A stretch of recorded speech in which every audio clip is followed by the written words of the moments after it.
And then the Lego Ninjago movie, that was kind of, what? I was just thinking, I could rank games. Rank the Lego games. He's not listening to me. Yeah. Oh, I could get another board! Okay. Anyways. No, what were you saying? No. No, what were you saying? I'm sorry. You don't care about what I have to say. I was thinking about boards. I know, that's all you do. Oh, I'm sorry. We'll be kissing, and then he'll be like, rank a kissing board. Rank the kisses! Yeah.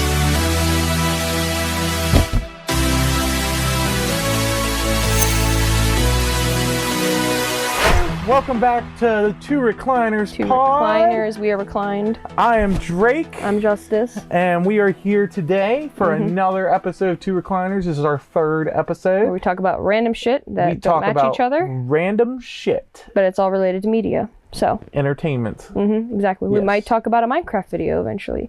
Who knows? Who knows? Anyway, so go ahead and talk. I'm talking. I'm monitoring our audio on these headsets because last episode we had some issues with our mics. So we're trying to figure out ways to fix that. Luckily, the only reason we even had usable audio is because I record on my laptop. I record I actually don't even record it for the audio. I actually record it for my screen on the TV. And it's crazy because last episode, I actually did it wrong on my computer, didn't record the screen, but I accidentally only recorded the sound. And the sound from my computer, that's why I sound good, and she kind of sounds iffy. And luckily for Adobe's that's exactly that's how I sound all the time. AI enhancing speech feature. If it wasn't for that, we wouldn't have had an episode last week. I know, and I don't know what you guys would have done with your day if you didn't have an episode. Because our mics, we use lav mics, and they completely screwed up last week. So I don't know. I think it was just bad batteries, but. Well, I also think that wasn't plugged in all the way or something. Oh. I think that's what it was. I'm excited for So Peacemaker. yeah, it kind of morphed her voice a little bit, but it was usable. See, this is how it always sounds. That was very lucky that I just happened to record a backup one here, and I didn't record my screen last week. I'm recording my screen this week, so I can get some live feed here. Okay. Anyway, check us out on our social medias. We got TikTok, Instagram, X, Facebook, all at Two Recliners Pod. I'm sure everyone. Yep, and we do this every week. We talk about entertainment news, entertainment things. In our living room on recliners. And we're reclining. Yep, and at the end of the episode, we do my big fucking board segment where I rank things. And I do my lazy awesome. masterpiece. And then Justice does her lazy masterpiece drawing. Yep. And last week she drew John Bernthal. With he's flipping us off. Yep. Because that's what he did in our photo I shoot. also thought about something, since we talk about so many different topics and spoilery topics, I'm going to start putting the time codes in the description of each segment of the episode. Unfortunately, YouTube doesn't allow you to actually make chapters in the videos until you get like a certain amount of subscribers, so I can't do that. But for now, if you want to skip to a certain segment, or if we're starting to talk about something spoilery about a certain thing, I will put time codes in the description. Yeah. And we do have to be better about that stuff, because last week, even we were talking about Young Sheldon, randomly in the middle of Comic-Con talking, and we were talking about spoilers. But we need to say, in case someone's listening, we need to say we did say spoiler. Ahead. We did say spoiler. We did, but we don't tell them when we're going to stop talking about it. We need to say skip ahead 30 seconds and we'll be sure done. So we need to be better with that. Okay. We have to think about the people who are just listening. And, we talk about so many different things. We're talking about in this episode, 3 completely different projects pretty much. So, somebody might not have seen one of them and might just want to skip through that, or they might not care and might want to skip. I mean, who knows? But yeah, listen to us while you're working, or while you're eating, or while you're walking around, or while you're listening to this, while you're supposed to be doing your homework, and you think you do it at the same time. Driver, put us on the radio. That's pretty fun. That's what he wants the most. He wants truck drivers. All right, so what are we watching right now, and what did we watch this week? We just watched Creature Commandos. We finished Creature Commandos. Yep, we're on time. Officially. And we watched Weapons. We had a little mini video about that. We went to the movie theater and watched Weapons. We also, what else did we do? That's it. Oh, that's it. Okay, I got it all. So we watched Weapons on Monday at the theaters, And then we watched Creature Commandos just now. Finished it. So also, Juliana, my sister, I love you. I wish you could have come, but sorry, we had to do it for the podcast. What?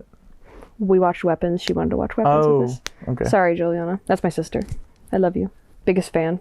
Her. All right, so we're going to do this episode mainly. We're going to be talking about weapons. Oh, we're yeah. going to be breaking that down. Yeah. We got a lot of stuff to talk about, I'm sure. We got Peacemaker Season 1, because Peacemaker Season 2 is coming out right now, so we're going to go over Season 1, talk about Season 1. Mm-hmm. It's been a while since we've seen it. We just watched a recap video to kind of get us more in the zone of it, but we're going to talk about that this episode and rank that as well. And then we're also going to talk about Creature Commandos pretty in depth too, because we were very fresh on that. So that's kind of our layout for the episode. And so what's up? You want to go into weapons? Yeah, I have a few things to say about Weapons. Number one, probably one of the best movies of the year, I think. Of all the movies released this year, probably one of the best ones. Like, if we were doing, like, top of the list. It was very surprising. I'm not usually a person who's, like, super interested in children's horror. Or, because, like, all I saw was kids running around. I was like, oh, wow, scary kids. Never seen that before. But it was something completely different. The focus of the movie wasn't even scary children at all. It was more the horror behind what happened to them that they focused on that I loved. But I want to ask you, what do you think people... Do you think there's anything in this movie that people could feel confused by? Feel confused by? Yeah, confused with. Because I've been seeing some things online. Is that light close enough to you? Yeah. Why is it so far away? It looks good on the camera. It looks good. Okay. Yeah. I think I do think it's kind of confusing thinking about the gun over the house. Spoilers, by the way. We're going to talk about spoilers and weapons. I asked him about this, specifically because you bring up the gun, and then what else did you want to bring up? I don't know. Mainly the gun, because there is some controversy spinning about this movie, because everything needs to get political today. But here's the main thing. This movie has a lot of different things going. If we just get down to the plot, okay? The plot is essentially that 27 children... 27 or 17? 27 or 17. I think it's 17. Yeah, 17 children go missing, just randomly in the night at 2:17. Yeah, no, it is 17. It is 17. Because 2:17, 2 people, 17 kids missing. Okay. Yeah. So 17 children go missing in this movie, and the whole time the horror around it is just figuring out what is causing these weird phenomenons, and we eventually find out. If, again, spoiler review, we'll put a timestamp or whatever for you to skip ahead. It's a witch that is becoming a parasite into this town and feeding off people to cure her from her sickness. Or maybe just her dying. I think it's her dying, like her age is catching up to her, but people could see it as like she is like infected with some sort of sickness or disease. The controversies that are spinning around this movie is you had gun symbolism and you have a bunch of children disappearing in a school. And I'd like to bring some evidence as to why I think this movie does relate to school shootings in some way. Because yes, it's not the main thing, but I think we should address why it's so strange that people think that it has nothing to do with this movie. Stop making things political. When really talking about school shootings and the tragedy behind them shouldn't really be... You don't have to face the politics of it. It's just like, man, isn't that sad? Like, how do people deal with school shootings? Okay. So does weapons relate to school shootings? Yes, definitely. It's not the main focus, but I have evidence behind this. One, an AR weapon was above a child's house when there was a father having a nightmare about his missing son. He witnessed a gun above the house, which there's no other guns in the entire movie. I mean, there's police officers, right, but not that type of weapon in the movie at all. Right. Those are the weapons that people talk about when relating to school shootings, which I'm sorry to keep saying that over and over again. I don't know how much I can talk about that on YouTube because we could get like demonetized for that, just even talking about it. But bullshit. Bullshit. I can't believe YouTube. It's so annoying. You know, people have to say... That's true, bullshit. No, because people even have to say shit like unalive instead of... Right. Yeah, it's stupid. But... It's dumb. With school shootings, there's a few things relating to it. There's a few things that are a little bit far-fetched. But when the children went missing, it was 2:17. And people are relating it to a Bible scripture where I think if we're looking at it, I think it's in Matthew. It's like mourning over the death of innocent ones. 2:17. But the bigger thing, that's a small thing. The bigger thing I think it could relate to is that the director himself said that every character represents a reaction during his own grieving process when he lost a friend. This is during an interview with the dad. He plays Thanos. What's the actor's name? Josh Brolin. Josh Brolin, yeah. It was during an interview with that. So why would the director specifically have, because I don't know why you wouldn't think about this in our time right now. If you're making a movie that involves a whole classroom missing, and then you're involving grief in it as well, why that wouldn't be something that passes through their head while in production. So he said every character in that movie relates. You have the teacher, like the person responsible for the children, who's now accused because everyone wants something to blame. You have the grieving father. You have the junkie. The friend that died did he die in a shooting? I'm not sure. It was just in an interview that I don't think he got too deep into it. The director, because you can relate all of those characters to grief individually. You can. Anyway. It can be grief, but also you have it alongside a bunch of children being missing in a school. Right. So even though he might have not experienced it directly, that's still something you can comment on during your film, because film doesn't have to be only about one thing. Shocking. Right. I don't think, like what I was kind of thinking is, I don't think it's the main message of the movie. I don't think it's even I'd say it's more about abusive homes. I think that's a bigger focus. I think it's about a lot of other things, but I think there is a subtle message in there about the school shootings, because there is some weird coincidences. Why would there be a gun? In terms of there's another thing with the bill that was passed too. There was a bill that was being pushed to pass, and it was like, I think so many votes or something like that. 217 was related to the bill. It wasn't allowed to pass, but it was to control certain weapons, and school shootings was brought up during the whole process. I don't know. I mean, I don't think it's as deep and as far as some people make it out to be. Like, I've seen some TikToks where people are acting like people are dumb for not even getting it. Yeah, but then I've also seen TikToks that think... Yeah, but then I don't think it's as obvious. I don't think it was meant to be obvious. No, but then I also see TikToks of people being like, you're stupid for thinking it relates to school shootings at all. So it's like both ways. It's media. It's film. It's art. You should be able to determine it. I get why people are like... Because it really doesn't relate to school shootings. Like, for the majority of it, I don't think it does. Like, I don't think it really does. I think it relates to a lot of different things, but I don't think it relates to school shootings. When you have a whole, like, a scene filmed where there's a bunch of parents angry about their missing, possibly dead children at a school board meeting. I think there's definitely some parallels you can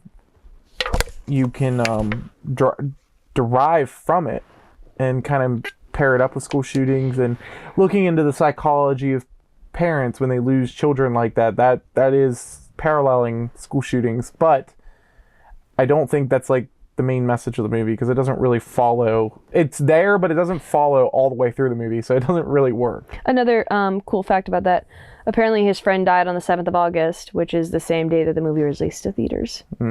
Okay. I think the actor said a little weird. He said including previews, which I don't know what that means. I don't know if that means that you include. Does that mean that the day was released in theaters, like the preview in theaters?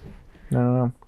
So if we're looking on here, Weapon's got a 7.9 on IMDb and a 94% on Rotten Tomatoes. It's really good. It's doing very well. It's really good in reviews. It's very iconic. 94% in critics reviews and 86% in audience reviews. That is a pretty awesome turnout for a movie. And audiences and critics to love. I'm sure it's doing pretty well in terms of box office because of how popular it is. It's kind of, let's see here. So it's gotten a worldwide total of 172 million, which doesn't sound like a lot for a movie theater movie, but it actually is, because movies are doing well. Because horror movies. Yeah. And this is why horror movies are so good to be able to be horror movies. People love when horror movies are original. Yeah, because it's always the same thing over and over again. And there's a big fan base of people that go out and see horror movies no matter what. Like, it's a new horror movie, they're going to go see it. And kind of like the way there is a base of people who go see superhero movies.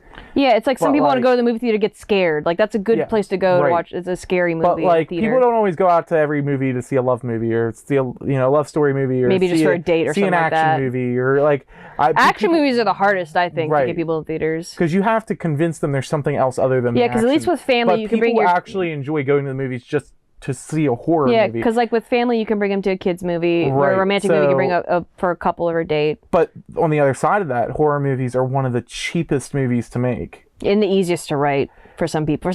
If you want to make people make a lot of bad horror movies, is what I'm saying, just because people think it's easy to write and then that's it. You don't have to put any actual work into it. So according to according to Wikipedia, their budget was only 38 million, which is very small. So 172 million is what they made. So they like did over 5 to 6 times their budget Wow. in revenue. So that is definitely a success.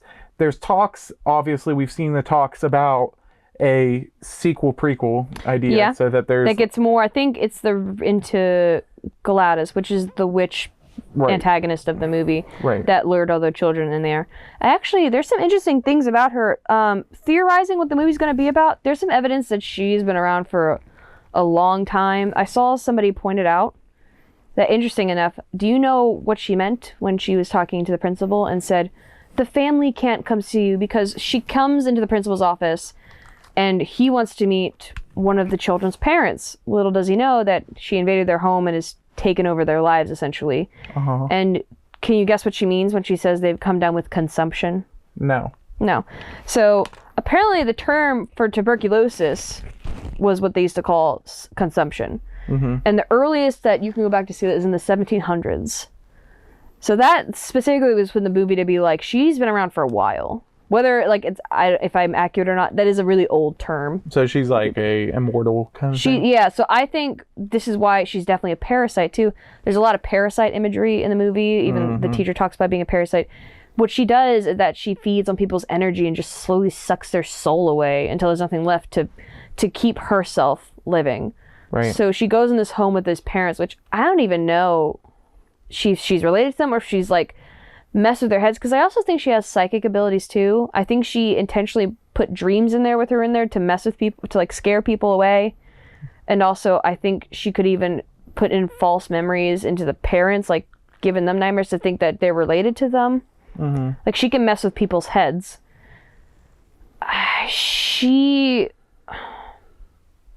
What the hell was I saying? Wait, oh yeah, so after she takes the parents, sorry, I go off and I just live in some zone for a few seconds. I have no idea where I am. Anyways, she was with the parents and the parents aren't enough, and that's why she takes the children in. The son's entire classroom. She uses him to like get them there and basically feeds on all these children. Mm-hmm.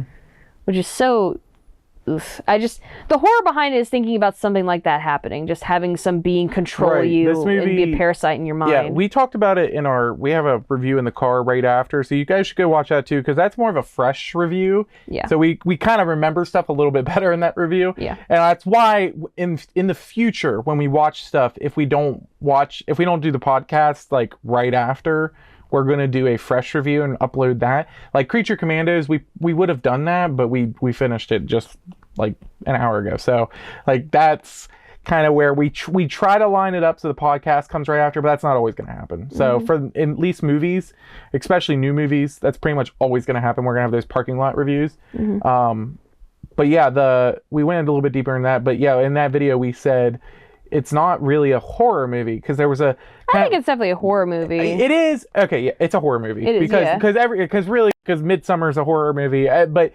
Midsummer is the same way. Where Midsummer is this horror movie that's a psychological. It's not a cheap jump. It's just a psychological. It's a psychological horror movie, and that's kind of where the direction. Those are my favorite. That's kind of where good horror movies are going in modern day. Like that's where the direction they're going. So, instead of like some cheap slasher films, right? Or whatever. So I think it's a lot more interesting and a lot more scary because psychological horror is the best horror, I think. I mean, I think it's now my favorite horror movie of all time is the first Scream movie.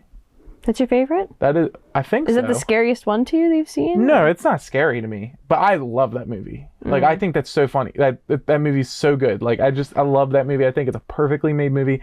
That is my favorite horror movie of all time. This is up there though. I love this movie. I actually haven't seen many horror movies. I like A Quiet Place. I think that's a good one. There's also some really good imagery in this movie that is very super unsettling. Right. The door that would open. I can't think of all the horror movies I've seen. We need to do an episode where we just deep dive into all the horror movies that we've seen, because I haven't seen a ton, but I've seen a good bit. I don't know, but the first Scream movie is my personal favorite. But yeah, kind of like how Scream's not scary either, really. I mean, no, again, it's like a slasher. Right, it's just a slasher film. And then but this... I'd say it's more the scariest though. This movie is definitely a psychological horror. It's not a jump scare horror. It's nothing like that. It is very just scary about the idea of this happening is pretty freaky, I guess. Yeah.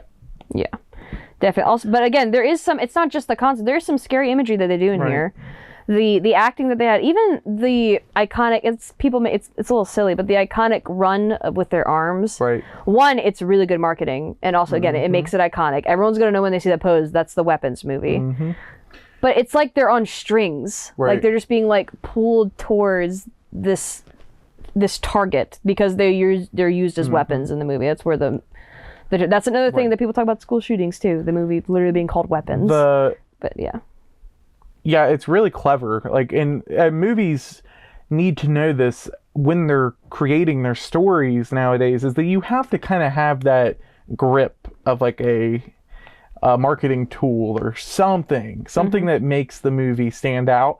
Like Smile, like having that smile and then doing marketing with that smile. The marketing for Smile was very good. The way to kind of whether it was a good movie or not, it was really good. Right, and this movie is the same way. Like they're able to create that iconic imagery that like old horror movies were able to do very well. Like the old horror movies like knew how to do that very easily, or maybe it's just because they were so new and it was new. Well, also like it was kind of campy. Like they made it intentionally a little campy too. But do you want to go through the plot and like talk about some of the plot? I think we've kind of brought up the plot. It's basically 17 children go missing.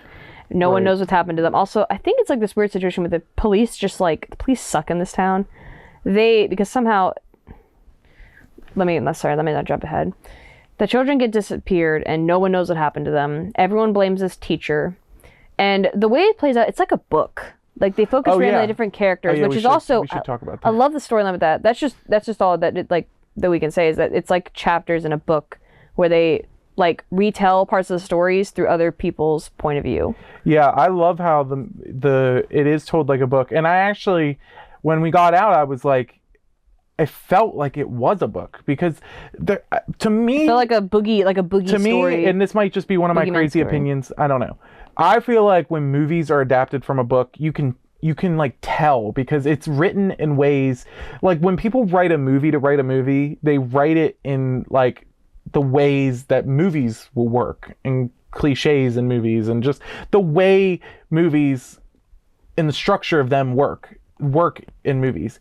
But when you write a book, you can write a book to be so creative and so different. Like, and you can do that with movies too, but I think you can do different things. A lot of Hollywood likes to keep a lot of the same things over and over again. What I think is when you do a faithful adaptation of a really good book, you can tell like it's from a book sometimes. Like, I don't know. Like I feel like Game of Thrones, how it was after the books ended. I feel like sometimes I think one of the biggest distinctions in this is that in books usually don't have this huge like climactic event at the end.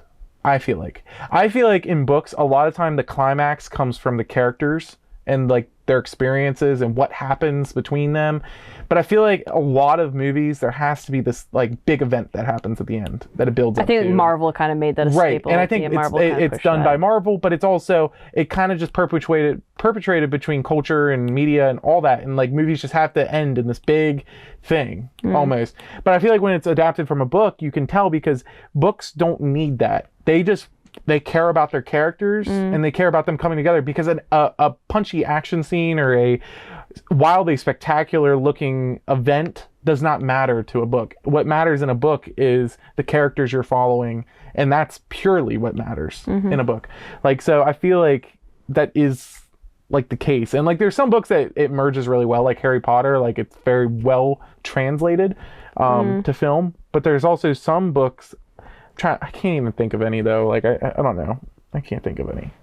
But my weird rant ends in the idea that this movie feels like a book, and I was surprised to know that it wasn't based off a book, and it actually impressed me because I love movies that are written like books. I think they are more creative. I think they don't fit formulas as much as other movies. Like I think the way cinema formulas feel sometimes, it's just a little weird, a little overdone over and over again. The same you can thing. you can just feel how what's gonna happen next. Oh yeah, it's like when you especially when you learn about writing and stuff, it's like the writer's especially when think you're about that. deeper into watching movies and writing and all that stuff. Yeah, like you can kind of understand, well then this has to happen and this has to happen. But like when you don't know, when it's written in this way, it's so interesting. Like it's just so different. Like I don't know what's gonna happen. I don't know. Yeah, I agree. I say it's a good movie.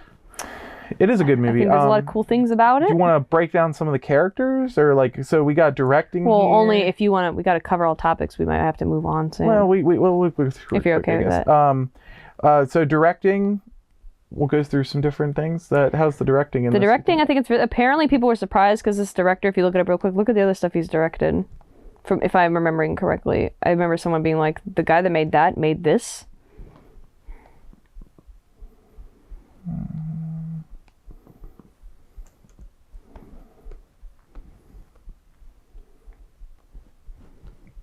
Zach Kreger. Yeah. Never heard of him. He made some, I can't remember what it's called, White Boy or White Man or something like that. It involves something. I don't know. But he hasn't made, if you see, he hasn't he definitely made a name for himself. But I'm saying, like, again, you look at his movies, they're not really like anything big or noticeable. Like, it's just some. Well, maybe this is his start. Yeah. Maybe this is how it happens. Yeah, somebody but it's so original, though. It's so. Right, but somebody makes a good movie, and that's how you get out there. And then the next project he'll get is a bigger one. And now he's going to get some good funding, some good investors. No, I think it was really interesting. Just the shots, every shot had meaning. The way they shot it, I felt like it was very. The pacing, I love the pacing of the movie. The pacing, oh my god. I should put. I didn't want it to stop.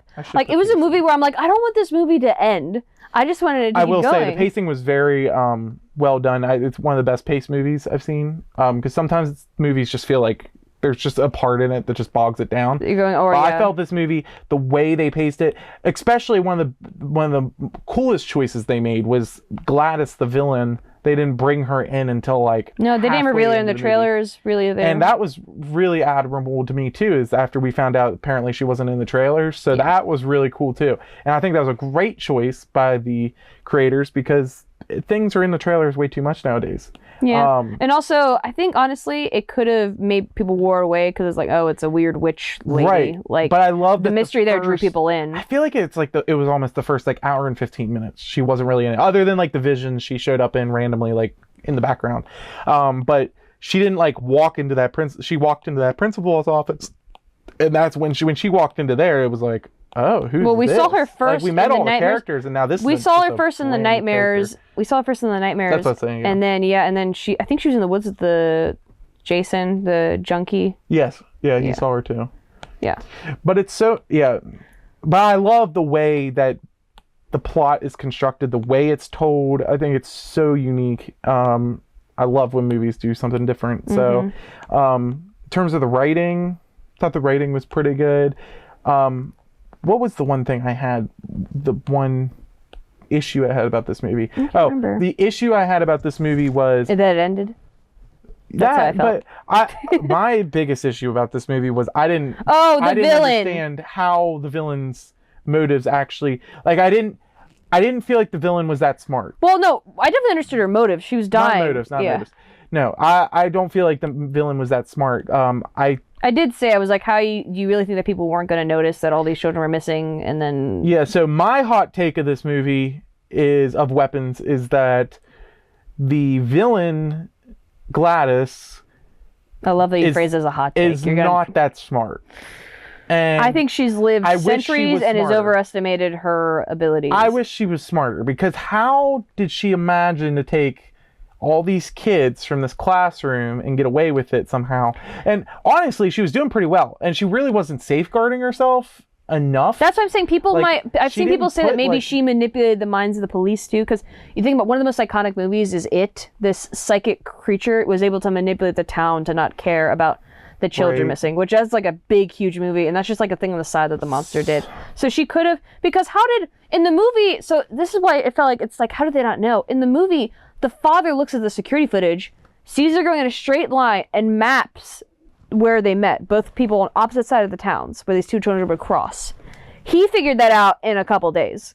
You're telling me the police, all these detectives, didn't think about where the children ran, the direction they went to, straight line? I don't think she she brought it all together like in a clever way. I don't feel like I felt like this villain was actually like smart. No, I think the biggest thing need to feel like that. I feel like the biggest thing that showed that was weird out, which you brought up, is like, why did she send Marcus? Yeah. So what my biggest thing was is, so what ends up happening in the movie? But we might just not. We might have missed something.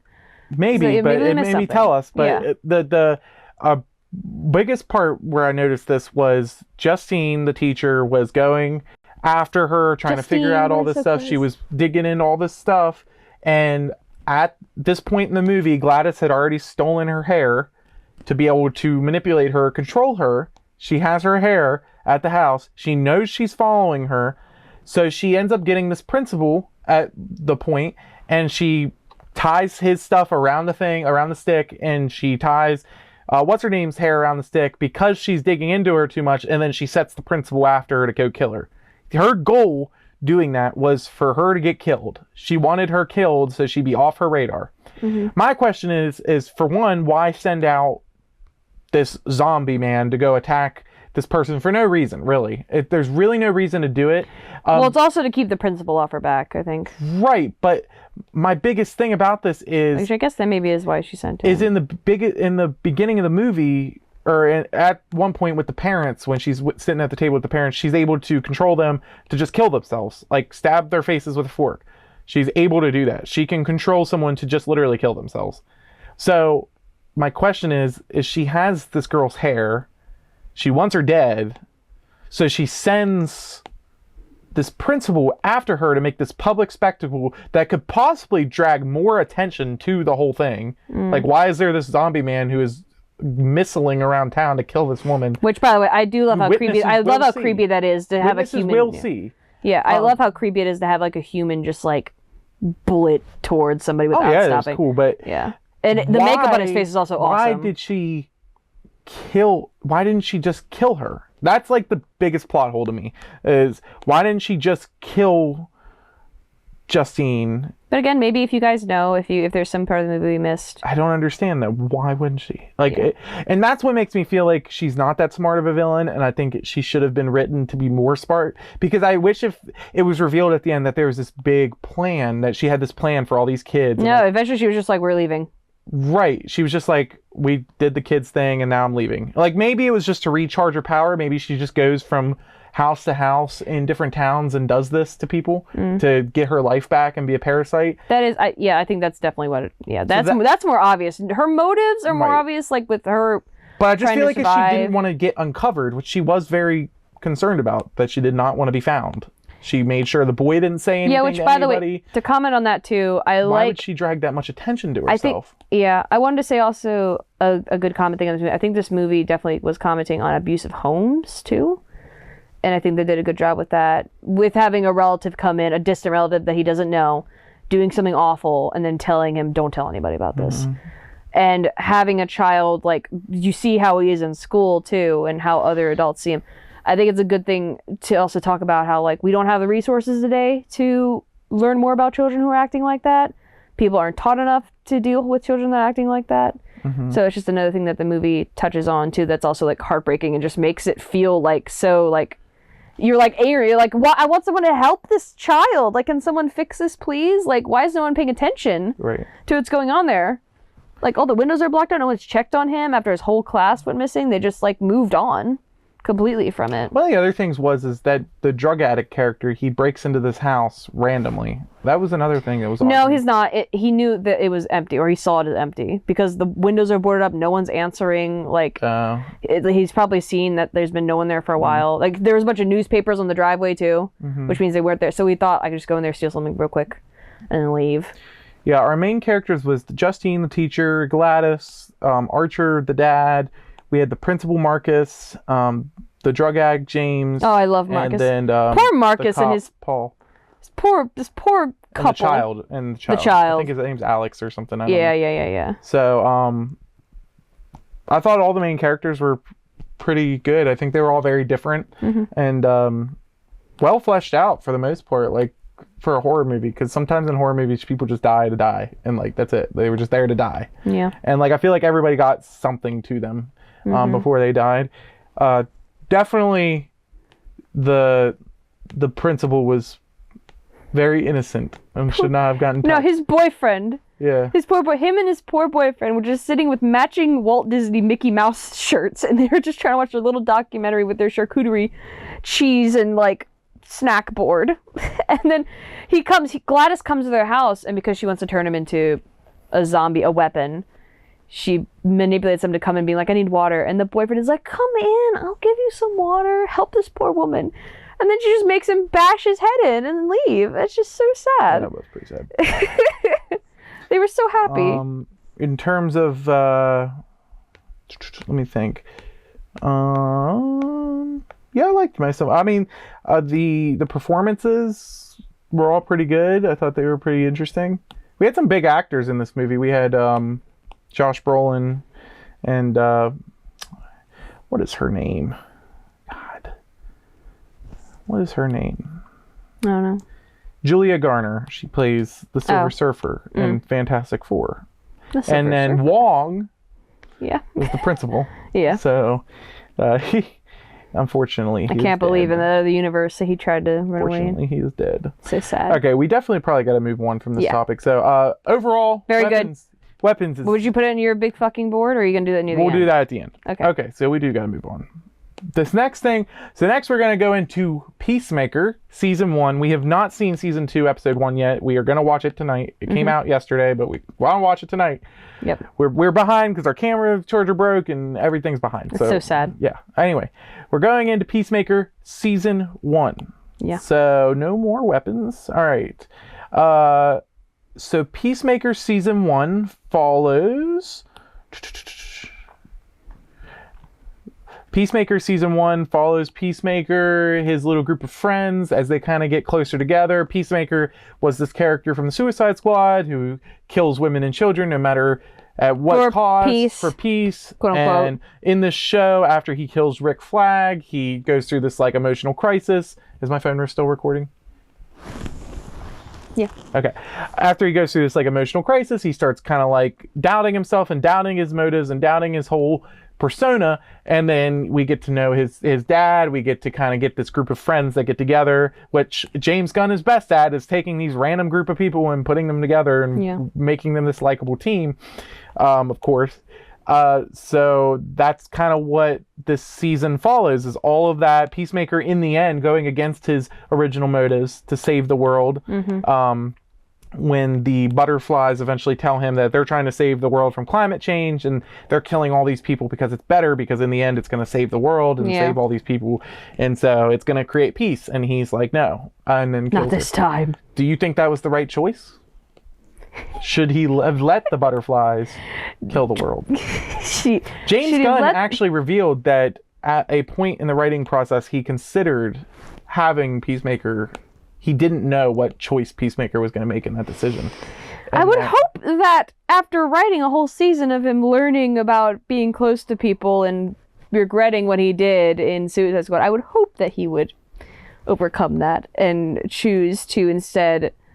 Because it might be peaceful, but you're still murdering everybody. Right. Everyone dies, so there is no one piece. It's just the excuse for the aliens to take this new planet, which they already destroyed their own planet, too. So... why trust them exactly?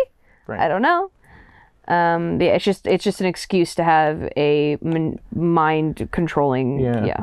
I like Peacemaker season 1. I think it's one of the better superhero projects. Definitely. I thought it was very different. It was something new. It was awesome. I loved it. Seeing John Cena in a role that was just different than what he's done before, like really got to see him do something different.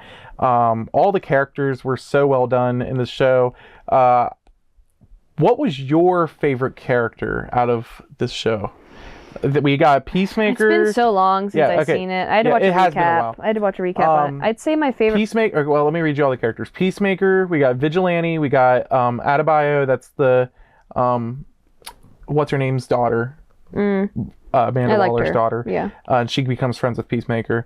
There's Harcourt, the blonde girl who is like special agent. I think the guy I really liked was the alien. Rose a heart by the end. I think what I really liked... White Dragon, the dad. He was my favorite. Controversial opinion, everybody. Yeah. I like the Nazi. I can't say that, can I? And then Mern, who's the general who was secretly an alien throughout the show. I think he was my favorite. Yeah, Economos, which was like the guy with the dye beard, and then Goff was the villain, the butterfly who ended up controlling the one police officer's body, and then was leading the invasion in the end. So yeah, I love Vigilante. I thought Vigilante was really fun. He's the fucking... I saw him, I was like, this is Deadpool. This is literally Deadpool. He plays Vigilante so well. And what's crazy about Peacemaker season 1 is that there was this big production error where in the first 5 episodes, it wasn't even that actor playing him. He did voiceover for all of them. Oh, really? Yeah. Oh, yeah, I forgot you told me about that. So this Peacemaker was filmed during COVID, peak of COVID, and they had to all isolate themselves and live in Canada for 9 months during filming, and they couldn't see any of their family. They had to stay in a room for 2 weeks and isolate themselves before they could even step on set, because that was the rule. You had to be alone for 2 weeks to get COVID out of you, to then be able to step on a set clear completely. So that was the worst thing about COVID. And if nobody followed the rules on that set, then they could shut down the whole production. So they were literally working day by day to step on the set, get everybody on the set and not have anybody catch COVID. So that's pretty crazy that they did that and during this time, and they did it successfully. From what I was listening to the podcast, and that's what they said on there. But at the time, somebody else was playing Vigilante. We don't know who was playing him. I don't think it was disclosed, but supposedly it didn't really work out. They didn't like his performance. James Gunn just said it just didn't work. He said everything in the show when they were making it just felt so good. And then he would go home every night and he would just hate him. He was just like, oh, no. This actor just didn't work. It just didn't Dan, that's fit. so sad. I know. Because he gave him the role. I know. He said it just didn't fit the role. And it was something that was killing him every day. That's poor dude. This sucks. That it just doesn't feel like this is lining up. Of everything else in the show is working. And about halfway through production, they filmed the first 4 or 5 episodes with how the conversation go? He's like, how I auditioned you and I said you were a good fit. I've changed my mind. He was wearing a mask for most of it, so it kind of worked out. But yeah, that was pretty much how it worked. And he recasted him and filmed the new actor Freddie Stroma, which we met. We did meet Freddie Stroma. We met. We should have ranked him. We should have ranked him. We did meet Freddie Stroma at Comic-Con. Didn't you say he was really nice? Yeah, he was nice. Yeah, were you not in the picture? You were in the picture with him? I can't remember meeting him. Yeah, you were in the picture with him. That's how forgettable. Anyway, yeah, we got a picture for Freddie Stroma. But yeah, they replaced him with Freddie Stroma, and he had to do voiceover reshoots for most of the stuff they filmed, and then they kind of did some small reshoots, and then he filmed completely in for a couple episodes. I think that episode where they attacked that factory, that's why he has his mask off the whole episode, because they really wanted to get his face at least in the show a lot. Yeah, so there wasn't a mask the whole time. Right. And honestly, you can kind of tell, because I remember when I was watching the first season, the first couple episodes when he's in it, you can kind of tell it's voiceover, but I thought they were just voiceovering because the mask, yeah, just the muffling. Mask or something. I thought that's what it was, but no, it was because it was a completely different actor under the suit. So wow, I didn't know that. Yeah, or you probably did tell me. I completely forgot because again, it's been very long. It's been very long since we watched that show. I really like Vigilante. I think he's very funny. He's definitely. But I Deadpool. definitely think Myrn is definitely the heart, one of the biggest hearts of the first season, because we find out he's an alien, but like he lives in. He's very charismatic. But he also lives in this idea that he lives in this body of this man who was like this awful person who like killed all these people in this war. Remember, because that like officer, there was that sheriff, and he was like really bad. Like he was killing children and all this stuff, and he was like, I know him. Like he did some fucked up shit in the forests or whatever, like down in the war. And like when the bug inside of him was talking, he was like, I can't live with this person. Like this person is so awful, and I have to wake up in his body every day and learn to be him. So I love that character. I thought it was really cool, and it kind of humanizes the butterflies too. Like puts they're not all like just some alien creatures that like have no empathy or feeling. And there he was are people working who against didn't like the butterflies. Yeah, he was a good butterfly. He was a good butterfly, which I love the design, by the way. I love the design of the aliens. I think they're really like iconic and different. One of the biggest questions about this show, obviously, is it's kind of like half canon, because James Gunn kind of cherry picked the things that he did out of the old DCU and kind of putting them into the new DCU. How do you feel about that? Do you think that's okay? I would more mind it if it was bad. Right, but it's not good. bad. It's good. That's the thing, is that it's. But that's why he gets away with it, is because James Gunn makes very good things, and he was able to cherry pick this stuff. Let me know what you guys think. I know a lot of people have opinions about this, that he was able to just take the things that he loves. But I mean, he is the head of DC Studios. Yeah. You know, some people think if he was going to start over and throw away everything, he should have threw away everything. And I get that opinion. But at the same time, he did work to establish these characters that he loves, and he wants to carry on their stories. Yeah, and you can tell he cares about it too. Yeah. He definitely cares about it. So I don't mind. I think it's fine. But it is a little confusing. And I do agree that it's a little confusing, whereas like, if you're just telling us that you're rebooting the DCU, then just reboot the DCU. Yeah. But to say like, it's rebooted, but like, half of it's kind of true still, but not really. Like Suicide Squad happened, but it didn't happen because Harley Quinn's not there, because a new Harley Quinn's going to be in. But he likes that Harley Quinn, so he wants to. He likes that Harley Quinn, but we're going to get a new Harley Quinn probably in the DCU. So it's not like Harley Quinn wasn't there, but King Shark was, because he's in Creature Commandos. So he was there. And Weasel was there, and everything happened the same way, but Harley Quinn wasn't there. So how did they win? Like it's very confusing. It's kind of like half true. I don't know. I just don't question it too much, I guess. The movies are good. I think that's the most important thing. The movies are good. My biggest issue with Peacemaker season 1, and the reason why I actually don't put it at the very top of my list, very high on my list, is I do think Peacemaker season 1 is a victim of the fucks. The fucks given. The fucks disease of TV shows and movies. And I can't stand this. It's like when people want to be like, this is a vulgar show, this is a vulgar movie. That's probably why I love Logan. I love it so much. It's probably one of my favorite superhero things ever made. It's not really a superhero movie. It's just a good movie. But it does feel like they want to be like, let's have like curse words in here. Let's write it like. It's because like they decide they're going to go rated R. Even though I curse a lot, like they decide they go rated R, and then I think they just take advantage of it sometimes. And I hate that. I hate that they take advantage of it, because it's like, if you want to be rated R, do it for a reason. When you talk to people most of the time day to day, they don't curse like that. They don't curse like that. They don't say fuck like every sentence. And in the show, it feels like they're saying fuck like every sentence of they're talking, and like every joke relies on a fuck. I can't agree, because it's been a while and I don't really remember that. That was but my I remember you issue complaining about it. Yeah, that is my biggest issue with the show.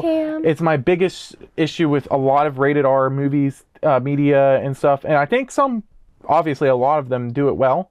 I think Deadpool hurts by this a little bit. Yeah, Deadpool feels like sometimes it's trying to be vulgar just to be vulgar, violent just to be violent sometimes. Now, I think James Gunn specifically said for his movie, one of his movies, or maybe he was talking about Peacemaker season 2 or something. Some director was talking about, I was listening to a podcast, and they said that they specifically they go in the editing process afterwards and do a process called defucking, where because when you're in a show where you're improvising a lot, Oh, really? That's the thing? I think that's the cause of it. Do you think it's because actors can like let more loose then? I think when people let more loose in improv, and I even experienced And also this, think curse words are like funnier. And I even experienced this when I was filming Papa John, my like somewhat his own series. movie. Yeah. I was filming a series with my friends, and it was like this comedy action series, and it was kind of very similar. Whereas when you film on the day, you film one scene a day, or you film two around scenes a bunch day, of people you've been with for a while. and you just want to make that scene as funny as possible. And when you're filming that scene, you don't remember everything else in the series. You don't remember what scene came before. But in every scene, you're trying to make it funny. And fuck feels funny to say, like, in the moment. But then when you realize when it's all put together, Feels kind of cringy. this scene before it and this scene after and that scene after that, we're just like, fuck. Like, it does get, like, old. And it does feel unrealistic because it's not realistic that people say it that much. Some people do, but, like, general people. And I feel like every character in this show is just, like, every sentence they say is just something with fuck. Mm-hmm. It brings it down for me. It's a dialogue thing, a writing thing. I don't like it. It's a big gripe of mine in media. Especially rated R stuff. Well, I mean, that's where they show up. But I don't think all things do it. Like Penguin had fucks in it, but it was very Penguin had out. fucks to give. But it was not like that. It was rated R for other reasons. It wasn't rated R just to get fucks in. Yeah. And I don't know. Honestly, they had more excuses to say fuck a lot. That show was stressful. That show was stressful. But I definitely think the first season needed to be defucked a lot. Like, it needed to have a last revision go through and defuck it, because and I remember when I was filming my thing too, I would do a take with fucks and a take without fucks. Like, the first take would always be with fucks because it was just the funniest way to do it. But then I'm like, okay, but we need to do it without fucks because it just doesn't work in editing all the time. In the final product, it doesn't work. But overall, I think the series is really funny. James Gunn builds a team of characters that is great, like he always does. Yeah. That's why I actually think if we go into Creature Commandos, that's probably one of the strongest things. Right. And, you know, that's what James Gunn's good at. I mean, it's clear in every single one of his movies. That is what he's good at. And what was so different about Superman is that Superman was a movie about, like, one character. And that's so different than what he's done before. Like, he has the Justice Gang in there and other characters. Teams. But, like, it's a movie about Superman. And that's different. Well, that's what Superman needed. Right, I agree. It shouldn't have been a team movie, and it wasn't, but it was different for James Gunn. James Gunn has always done these team movies, yeah, especially when you're building this new timeline now too. You need to dedicate people to their own stories. And I think it's shown in the Superman movie. Like, he does write it differently than his other movies. He writes it, like, it shows he knows how to write both ways. Like, he knows how to write both of them. Yeah. But I don't know. I mean, every movie he always has one person in particular. He'll give a little. Besides Creature Commandos, I think like that one was a little different. That was a lot more scattered. But White Dragon's a pretty good villain too. I never would have guessed I would see a superhero show where there was a white supremacist Nazi. He's kind of cool. Like, he's not cool. The villain itself, just seeing that like they actually took some. Oh, James Gunn really hates Nazis. Kind of love that. There's been he brings up Nazis. There's a lot of Nazi stuff. Yeah. All right, so I guess that's pretty much all for Peacemaker, right? Yeah. And yeah, what I said earlier, we did watch Creature Commandos. Yep, Creature Commandos. That's what we're going on to next. Yep, I would say Creature Commandos, the storyline, just to quickly recap it, if you know it's been a bit. It's like Suicide Squad, except Waller, she takes all these monsters in. Because Congress outlawed using human. Her old She said human prisoners. Because of Peacemaker season 1, her daughter like told everybody the truth at the end of Peacemaker, and then this came so right they after. said you can't use human prisoners, which I think they intentionally phrased it that way, the politicians, so that they could. Somebody lobbied for that. Because like who says like in real life like there's human, like they intentionally said it so they could still secretly use somebody lobbied for weaponing that. Or corruption. I can't believe that it's in media too. Get money out of politics. Exactly. But it's so they have these monsters and they all got their sad backstories, good characters, and they use them. They take them to this other country to protect this princess from this invading alien witch. They call her a witch. I think, is she from Starfire's planet? No, she's from an island, but she looks like she's from Starfire's planet. I don't know. She's from Themyscira, so that's the island Wonder Woman is from. She looks like, every time I saw her, she reminded me of Starfire. She reminded me of Starfire's sister. So I can't remember her name. Circe, a rogue Amazonian sorceress who seeks to become the ruler of her homeland, Themyscira, who she takes the control of men, like incels, basically. To Not even take control. They just think she's so cool. Right, but they also just feel jealous that this island is all women, right? Yeah, they hate women, but they follow a woman. Right. It's a weird dynamic. I think it's because they just see her as like some queen character instead of... But anyways, yeah. This show, by the way, gets a lot into feminism. I don't want to say feminism, but there's a lot of like... It's definitely a very feminist show. Yeah, there's a lot in it. I appreciate it. But it's not obnoxious like She-Hulk. It actually like did it really well in this show, which James Gunn does do that. James Gunn is a very good writer for women. Yeah, he's very good. Very good writer. But I was gonna say in the plot, they take him there, and there's a lot of like twists and turns over like what does this queen actually want? Is this princess lying about what she wants, and then Waller sending them out to do this, but really there's manipulation from that. So it's this big twist around, but the main thing that makes the show the most interesting is just the characters. It's a character study. The idea of I actually find the plot to be the least interesting part of the whole show. The story of the show, it really isn't about what's happening in the plot. Like, it's literally... Most of the show's flashbacks, backstories. Every episode is basically a different character and their backstory, and then they just kind of relate it in some way to what's happening. But what's happening really isn't that interesting at all. I don't find it interesting. So they're kind of just more... The show's still great. I love the show. Yeah, it's more just a show about the backstories of these characters. And that's all it is. Yeah, every episode's different. They tell a different story of each character. Who is your favorite character? My favorite character in Creature Commandos, let's think. I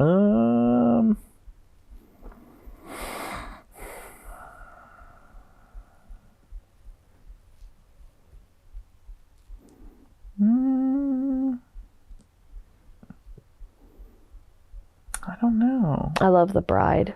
I like the Bride. I love her. She's a badass. She's good. She's a badass. But I happen to never really love main characters, and I do think she's the main character of the show. I like characters who have like half the attention on them, because I think she gets like the whole attention, but I feel like characters that get like half the attention. I think G.I. Robot probably. Oh, I love him. He wants to kill Nazis. Yeah. That's a pretty good character trait. I do think he's probably my favorite out of all of them. I'm so sad. Like, we barely got to spend any time with him. Because if we're going to go into spoiler territory, spoiler here, he dies very early in the show. There's so many if you watch these videos, there's so many times where I say, spoiler alert, he dies. We're definitely talking about spoilers in these episodes. Yeah. In these podcasts, so. But he dies so early on. Yeah, we'll definitely talk about some of these characters, because I mean, a lot of them died. Okay, so the Bride, episode 2 was focused on the Bride's backstory. So she's brought to life by the scientist. It's so creative. I love it. To be the sole purpose of being a wife, Frankenstein's bride. Yeah, not because when Frankenstein was created, the scientist was like, I want to make life. I want to make this, bring back people, which you can say he's awful too. He's a weirdo too. And it's really sad the dynamic that she has with him, because you can see that the part of her that still misses him. But again, he was a predator. He made this human and then was saying, I'm going to create this woman for you, to be this object for you. Just the sole purpose of being your wife, your lover, instead of another human being as well.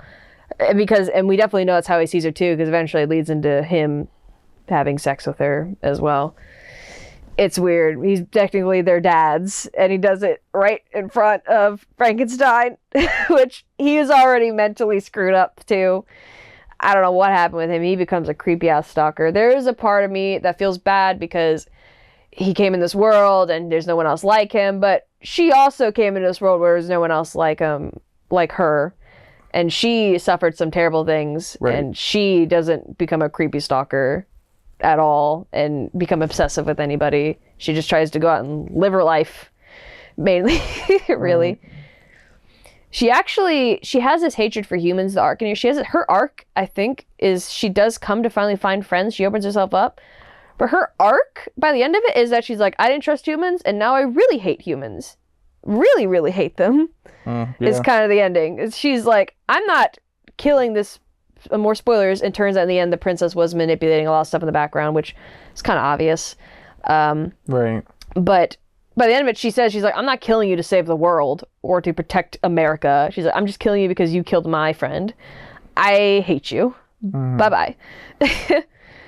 So, it's the character, the most interesting part. I think, by my favorite, I love the Weasel.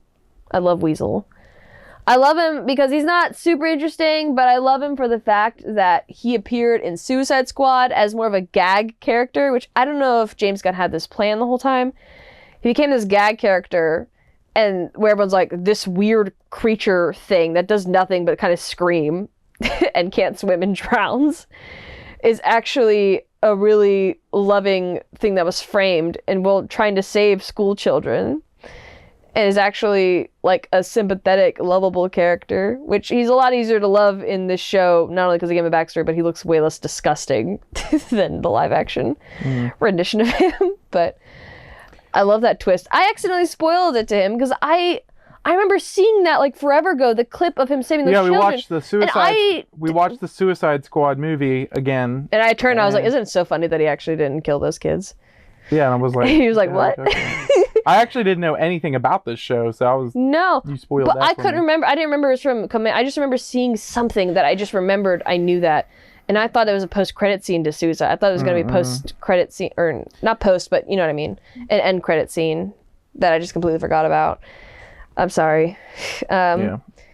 But yeah, I would say probably Weasel, just because he's so... And James Gunn is so good at he loves doing this in every one of his projects, is he finds some kind of inhuman or animal character, and he always does something with them to show humanity in something. Every character, he shows emotion with every character. He does that in every one of his films. He has these little not gag characters, but... Yeah, he even said in the podcast, he said that, he loves animals so much. He loves monsters. Yeah, but he actually says he's attracted to monsters. Right, he loves animals, and he loves finding like humanity and showing the love for all life in all these different things. So he does that with robots, and he does that with monsters, and he does it with just ugly vermin and butterflies and raccoons and everything. Yeah. I mean, everything. He just loves finding that. He likes creature characters, which I'm going to say it again, he has explained he's actually like attracted to monster type characters, which same here. Phosphorus and the Bride were very hot the whole time. I wish I could have seen more with these characters, but until he was killing children.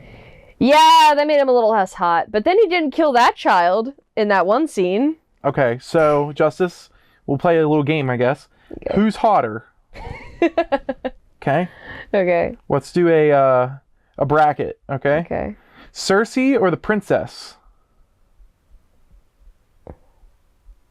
Cersei. Really? Dr. Phosphorus? Hold on. Can you remember who Cersei is again? Cersei's the sorceress. Oh, okay. Cersei, yeah, definitely. Okay. Dr. Phosphorus or Rick Flag Sr.? Dr. Phosphorus. But until he killed those children that kind of knocked him down, okay. I say Rick Flag maybe above. After I saw on the news it said he murdered the children of that mob boss. Okay. Weasel or Frankenstein? Oh no. Well, one is more of an animal than a human, so just for the soul aspect that's more of a sentient creature, human, I'll go with Frankenstein. Okay. He's very low. Frankenstein's very low. Nina or GI Robot? Nina, definitely. I love GI Robot, but okay. Yeah. I don't have an even number here, so we're just going to have to do. Okay, The Bride versus GI Robot. Bride. Okay. Bride. Frankenstein versus Dr. Phosphorus, right? You said Dr. Phosphorus, yeah. We'll do Dr. Phosphorus. And then we're going to do Cersei versus Dr. Phosphorus. Dr. Phosphorus. I got a thing for skeleton people. They just look so cool. And also, Cersei is a mass murderer too. Right. So, I mean, but also he's a mass murderer too. Nina versus the Bride. I love both of them. I think I have to go with the Bride. I love Nina so much, though. She's so sweet. The ultimate decision. Who's hotter, the Bride or Dr. Phosphorus? Bride. That was such a quick answer. I'm sorry. I wish there was... Oh, yeah. It was the ending, like, confirmed it for me, I have to say. I wish I should have... Here, hold on. Let's go back. Say that question again. So, in total, who's the hottest? The Bride or Dr. Phosphorus?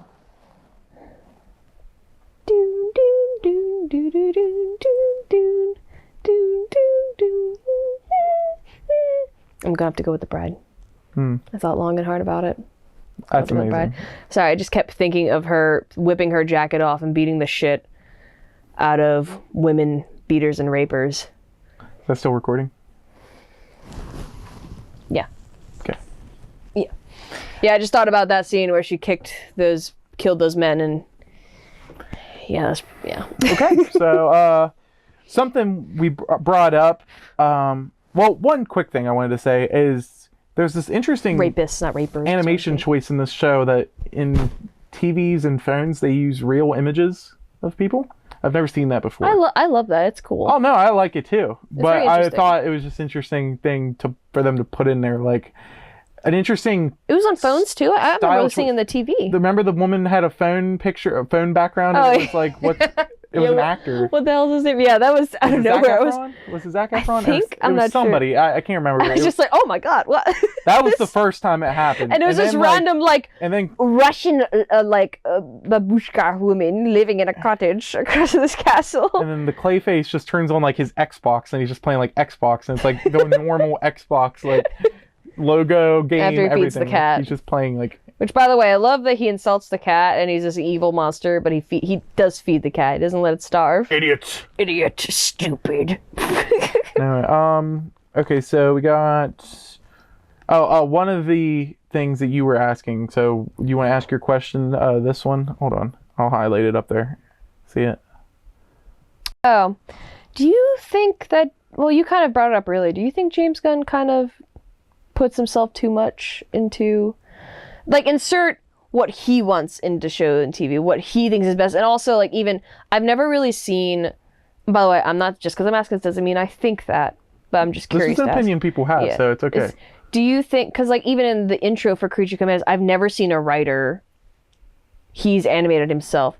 I don't know if that was his choice, or if, like, when they were just making it, they decided to put that in as, like, a creative, like, the storyboard artist and all that. I don't have an issue with it, because he seems to understand what he's doing. Like, I haven't seen him do it in a bad way yet. Also, I've seen people say that Rick Flag looks like James Gunn. I think that's a little bit of a stretch. I've seen people be like, well, he looks like him. One of the biggest things that was about this before even the Creature Commandos intro was the fact that he casts his wife in a lot of his projects. I don't think it's that bad. No. Do you know who his wife is, right?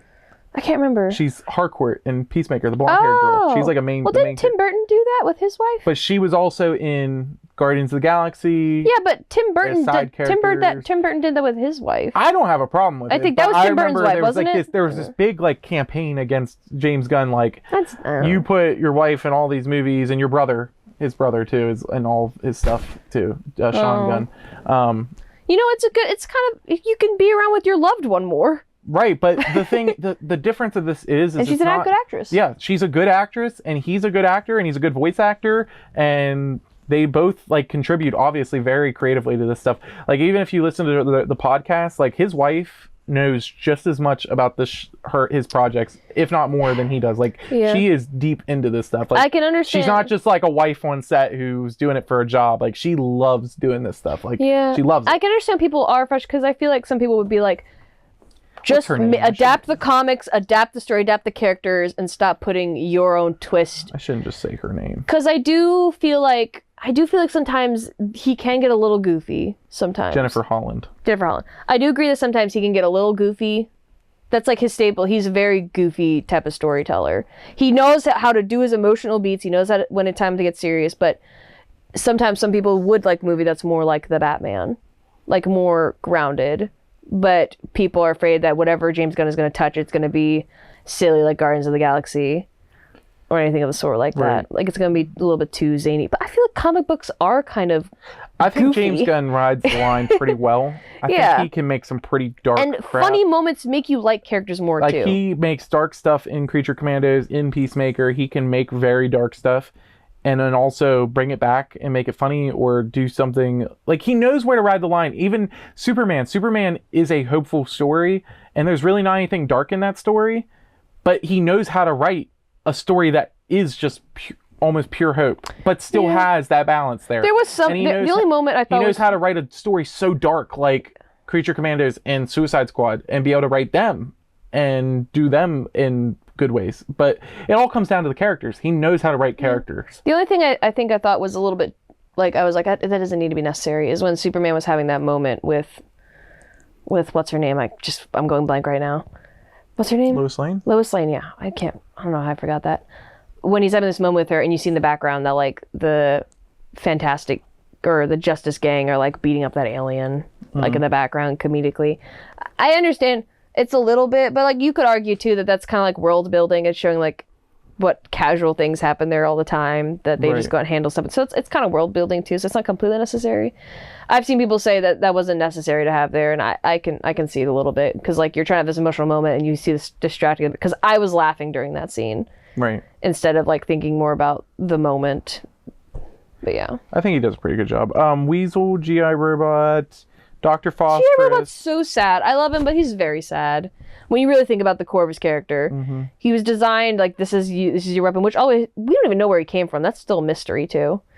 And he loved being with people. Yeah. One interesting thing though is they said they studied him to make like certain robots. So those robots may come back in the future of DCU too. Yeah, because they just show the scientists like studying him, and then they completely like, cuts away. Intelligent robots that. Yeah. I mean, they might be the robots that are used in Superman. Might be living among them. It might be the robots that are used in Superman. His people around. I thought that just came from him. Maybe it came. I thought that came from It might have, but I don't know. I mean, who knows? Yeah. We got dementia dogs outside. The same guy voices. We call him Dementia Dog.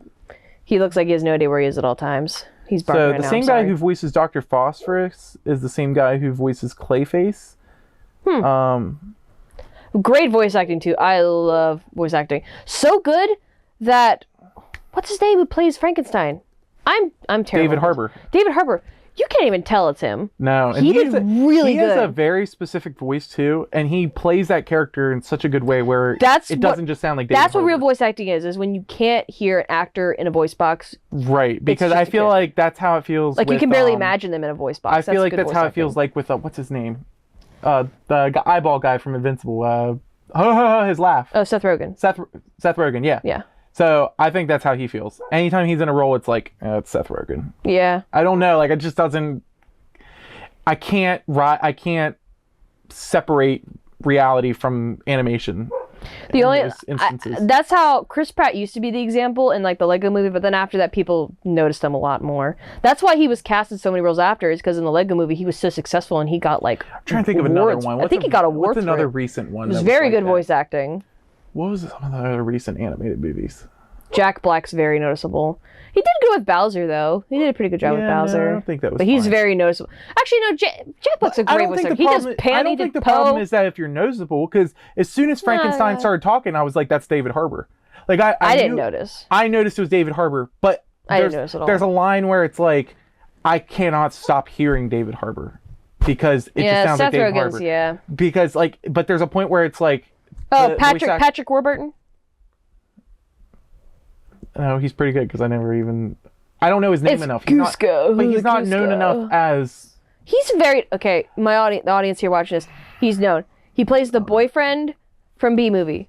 He's Cusco. I understand he does voice acting roles. What I'm saying is, not Cusco, Kronk. I'm saying, okay, this all started because we were looking at a Comic-Con page and he was on there and she's and like, he recognizes every single celebrity. What's his name? Patrick Warburton. Let me check if I got this right. Patrick Warburton. It's gonna be embarrassing if I didn't say Okay, Patrick Warburton. We're looking on the Comic-Con page and I'm showing her all these actors that are on this Comic-Con. She's like, Patrick Warburton.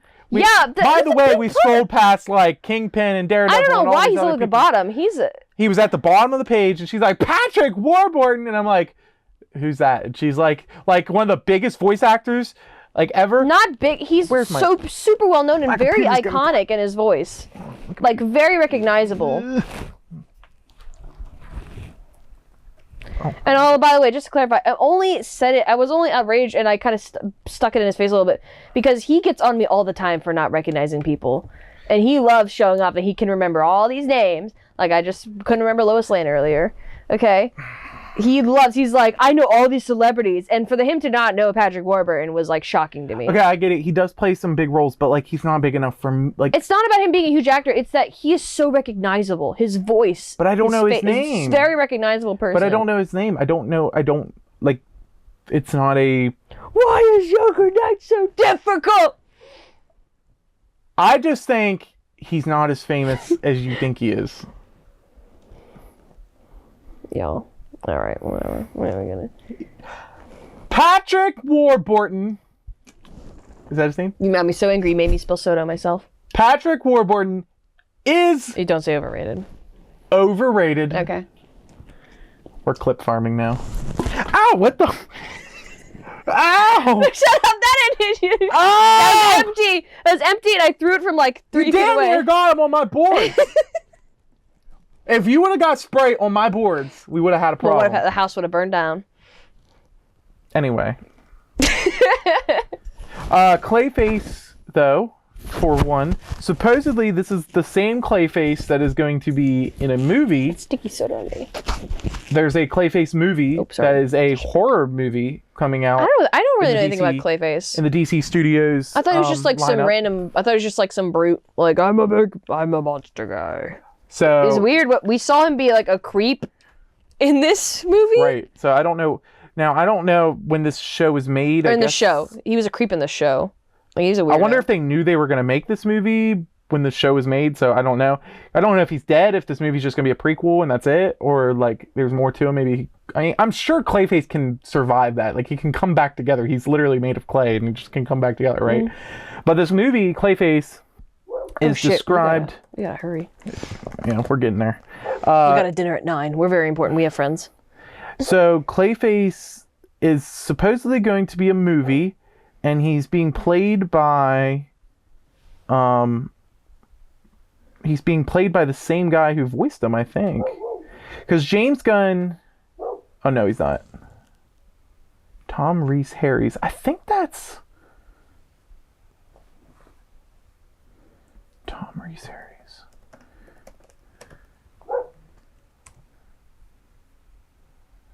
Oh, no. I thought that it was someone else. So this is the guy who's playing Clayface in 2026 or something. That's coming out in 2026. Yeah, it's interesting. I'm excited for it. Yeah, it's coming out next year. So I want to see a superhero horror movie. Yeah, it's a horror movie. Supposedly it's a body horror movie. Oh God, I love that. So it's more of like crazy what's happening. That might be above psychological horror, my favorite type of horror. So I'm very excited for this. I'm excited to see how it fits into the DCU, and I'm excited to see how James Gunn he talks a lot of talk about being able to separate these projects from each other and have creative vision. But I'm excited to see, because it's not as easy as some people say it is to create a connected universe and also have creative freedom on every project. So I do wonder how it's going to be making these movies, a horror movie about Clayface, and having to connect it to previous canon of Creature Commandos and not... It's a new thing.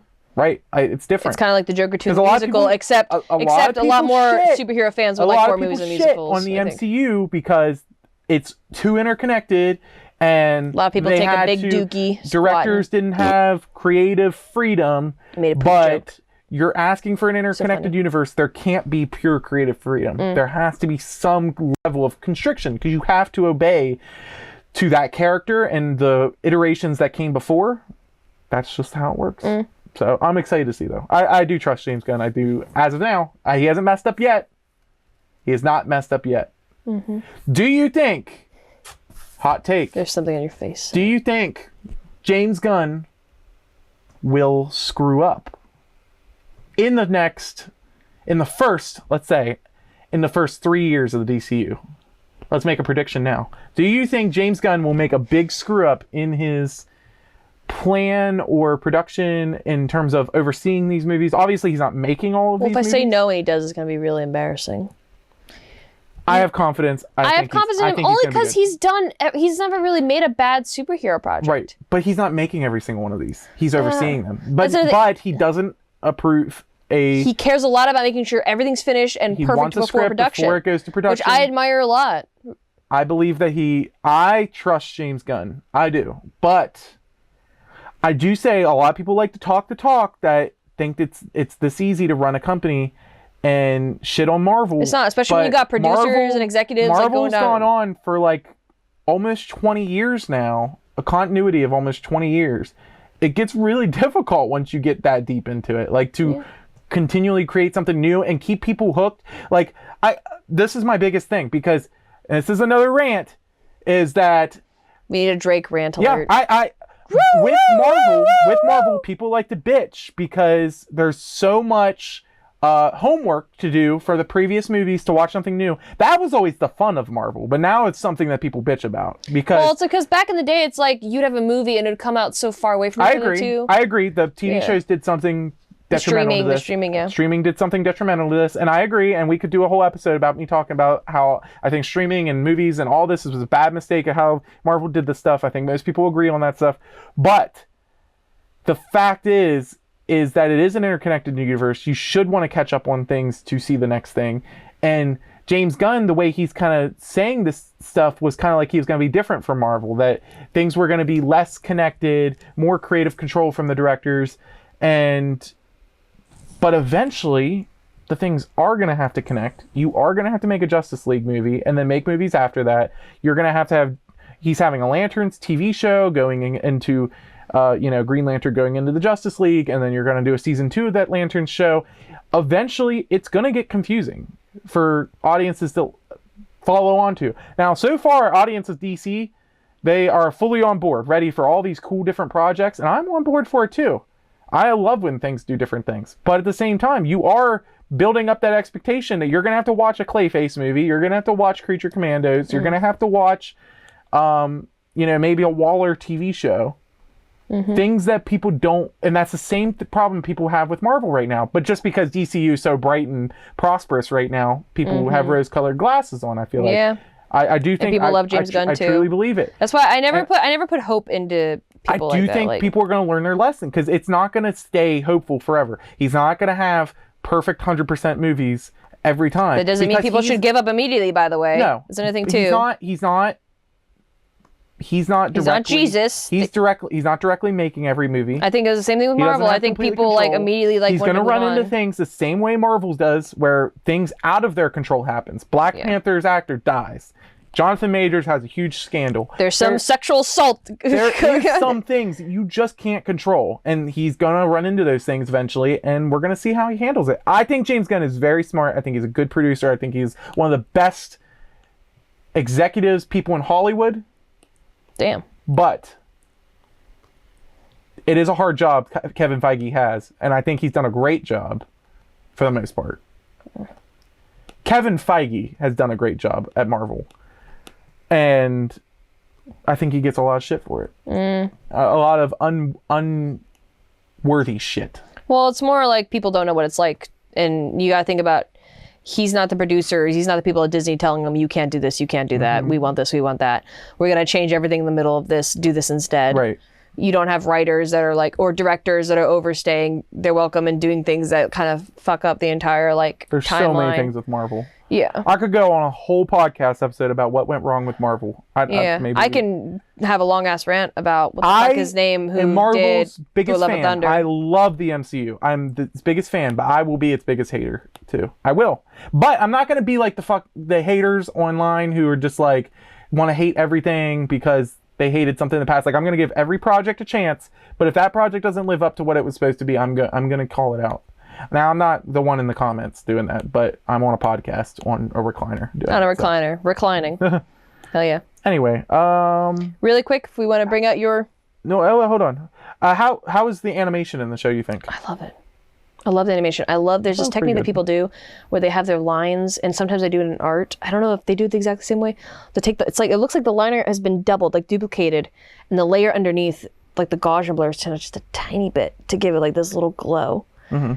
And they keep the layer on top completely solid, and it just adds this gorgeous glow to all the lines, and I love it. It's beautiful. I can't imagine. It's so hard for me just to draw one human figure, and to have all these complicated poses and action scenes and these impact frames too, like when Flag was hit by Clayface, it's just like for like a second, just this black screen, just to feel like the impact. I love.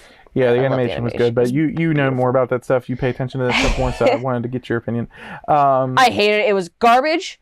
And Also, it was stupid. Batman showed up. Oh yeah. Who is the official Batman of the DCU? That Batman is. He looks pretty cool. So that Batman better not fucking be Matt Reeves' Batman. Damn. I'm sorry. Jesus.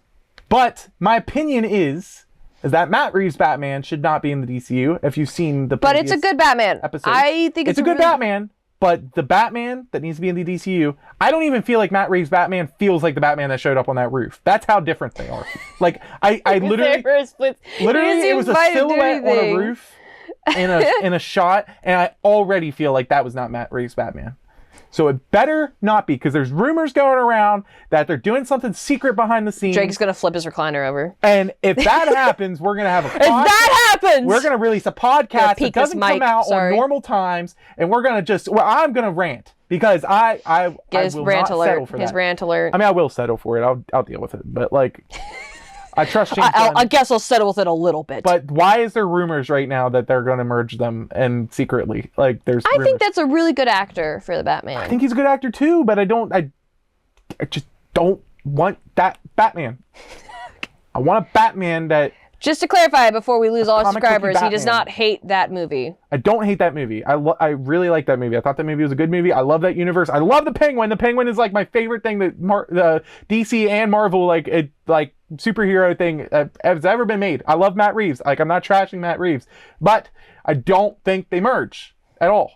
And a lot of people agree, so I'm not afraid to say this hot take. You say a lot of people agree, but you got one comment that agreed with you in a TikTok, which I do think a lot of people agree, but it's so funny. Thank you for that one comment, by the way. I agree, too. I don't think he's going to fit too much into the universe. But, I mean, it's a fun... You never know what happens. Like, there's someone else who commented. It might be an interesting challenge just to see. I do think it would be an interesting challenge. But I do think it would screw up Matt Reeves' stuff. I think you'd have to almost end his reign of his movies, because once you take Batman into space, that's a completely different Batman that comes back down. And I think Batman in space. Batman's gonna go to space in James Gunn's DCU. Like, that's the DCU he's building, you know? Yeah. Let's see here. The plot was good. Performances were good. Effects, action, emotion, comedy, music. The villain. I don't think the villain was that great. I mean, there's a couple villains. I think the main point about this show, Creature Commandos, is that there really isn't like this plot that builds up to this villain and that's end. I mean, there is, but it's not really. Like, it's mostly just a episodic character study of this team of people and how they evolve in the show. And that's about it. Like, I think that's really all it is. And I like it for what it is, but I don't think it's like... What do you not like about this show? I don't care for the story that much. And I would have wished... I love the characters, but I wish instead of showing all the backstories, I wish we would have had more emotional moments just between the characers themselves. Right. Like, have more... There was like a few things here and there. The episodes were really short. That's the thing. I think the biggest detriment is just it's short.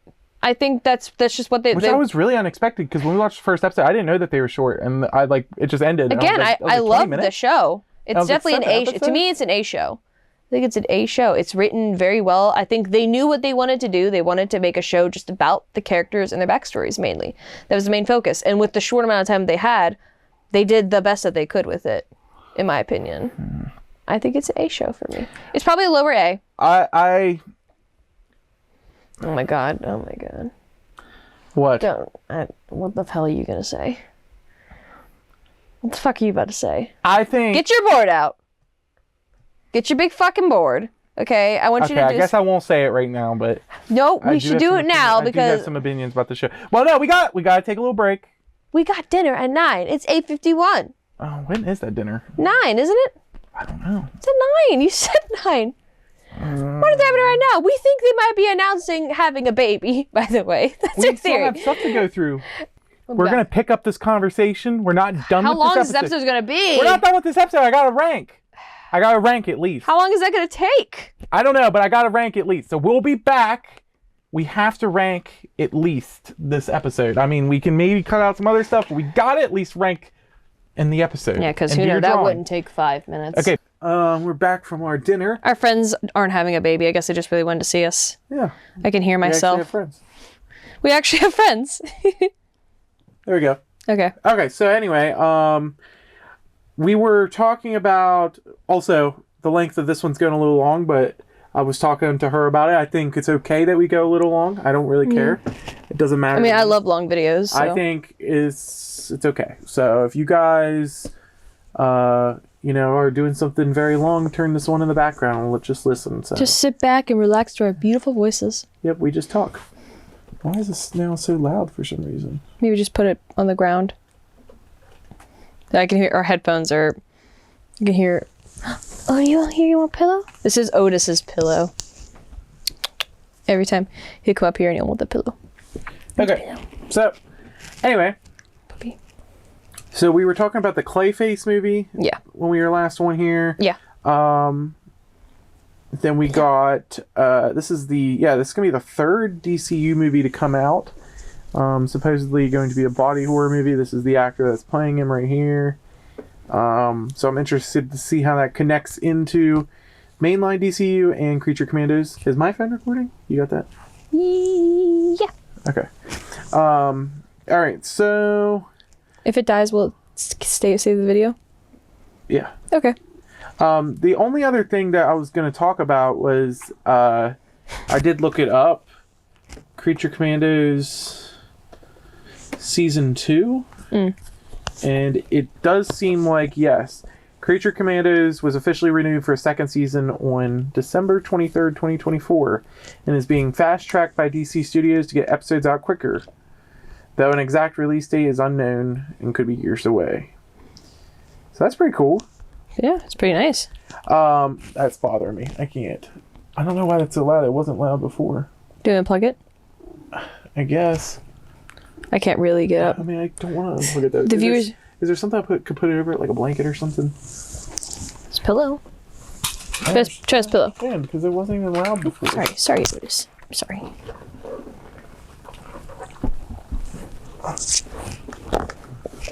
Okay, talk. Talking. Okay, we're good now. Okay. Okay, Sorry. so anyway. Anyways.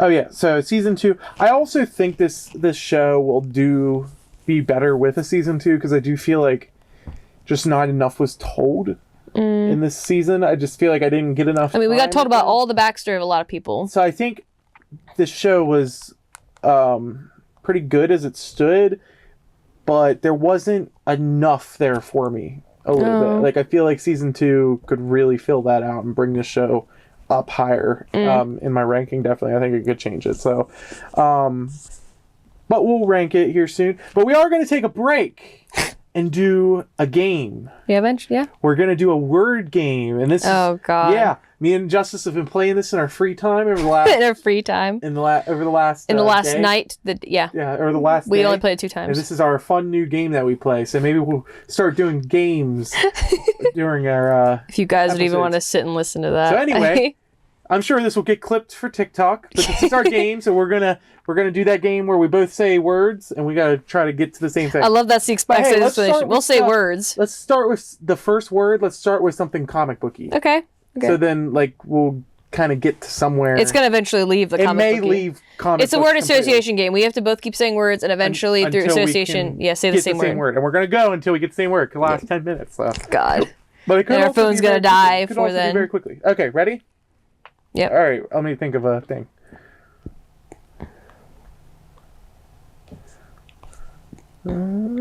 Okay. Okay. 3, 2, 1. Weasel. Kryptonite. Weasel. Okay. I was really hoping we somehow say the same word. Kryptonite. Okay. And weasel. 3. How the hell? Hold on. How the hell am I going to associate that? Okay. Shit. I got it. Weasel. Kryptonite. Okay. 3, 2. Superpowers. Water. Water? Water's Weasel's kryptonite. He can't swim. Come on. Come on. I never would have thought of that, It's dude. water. That's his weakness. Yeah. That's his kryptonite. Kryptonite is like your weakness. That's like what people say is your weakness. Oh, your okay. Kryptonite. Okay, all right. Okay, wait, what are we at now? We got Has superpowers. Water and superpowers. That's too If I can easy. remember. Okay, ready? 3, 2, 1. Aquaman. Damn it, that was too quick. That was so I'm just easy. that good. That was so easy. You held me back. That was so easy. All right, we're moving on. No, I'm just kidding. Let's do one more time. Okay, one more time. One more time. Mm-hmm. Yeah, I could just see someone watching this being like, oh my god. Okay. All right. It doesn't have to be comic booky. It could be anything. No, like it's pop fine. culture I listen to related. podcasts and I It could be like pop it when they culture. go Yeah, off it could be track, pop but- culture related. It doesn't have to be. Okay, I'm ready. Let's do comic booky. Let's do relating to what we were just talking about. Okay, ready? Relating to what we're talking about. To everything we've talked about. Okay. 3. Hold on. Okay, I guess so. Okay. 3, 2, 1. Frankenstein. Guns. Would you say? I was thinking of saying Frankenstein. Really? Yeah, I was. Well, I thought that was like too. I don't know, like much of a name. All right. I said guns because of Okay, so because Frankenstein of Peacemaker. and guns. I was thinking of Peacemaker. Okay, go ahead. Peacemaker. Okay. Frankenstein and guns. Okay. Go ahead. Hold on, I'm thinking. Okay. Go. 3, 2, 1. The Bride. Cowboy. I was thinking because they were in Western times, and I was The thinking Bride of and who? old Western time. Cowboy. The Bride and Cowboy. Okay. Is that her actual name, The Bride? Uh-huh. Really? That's it? interesting. She doesn't have her own name? I know, that's kind of interesting that she kept that name. She goes by The Bride. Wait, that's really just her name? Yeah, that's her superhero name. She goes by that. She goes by The Bride. But like, is that her only name though? That's what she goes by. Like, even like, why would she tell people that's her name? But she does. Like, she's not. Nobody getting that name from anybody else other than her. So she is saying that's her name. So she almost embraces the fact that she's like alone, but she was the bride almost. Huh. In a way, I think that is interesting. Okay. Anyway. Okay. Ready? Yeah. Wait. What are we doing? The Bride and Cowboy. Mm-hmm. I have no idea. Bride. Okay, go ahead. 3, 2, 1. Flag. Cowgirl. Rick Flag's kind of a cowboy. You said Rick Flag? I said flag. Flag Yeah. and Cowgirl. Cowgirl. Okay. Okay. We're gonna leave Marvel right now. Yep. Officially left more. Yeah. Or DC. We've been on Okay, DC. Oh my okay, god. go ahead. Don't flame me. Okay. 3, 2, 1. Texas. Oh, Oh, I'm sorry, Odie. oh. How did we get that? That's awesome. How did we say Texas? Maybe cowgirl and flag. I understand that. Okay. That was pretty I was awesome. thinking, yeah, like Hey, that's Texas like flag. our best rounds yet. Yeah. If I'm so not sorry, Odie. I'm sorry, Otis buddy. was scared. I'm so sorry. I probably peaked the mic.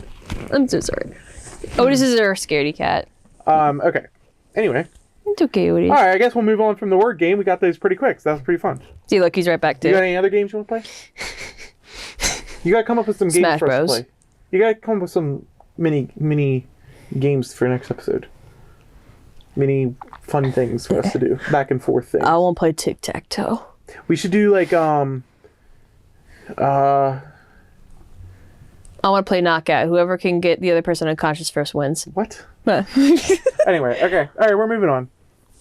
All right, so something I just put stuff in here I see online throughout the week, stuff people bitch about. So I thought I'd just put this in here. Oh, it's these fucking assholes. Whatever the fuck they're talking about. I mean, it's interesting to talk about though. I I'm guess. sorry. Otis. So I saw this poster.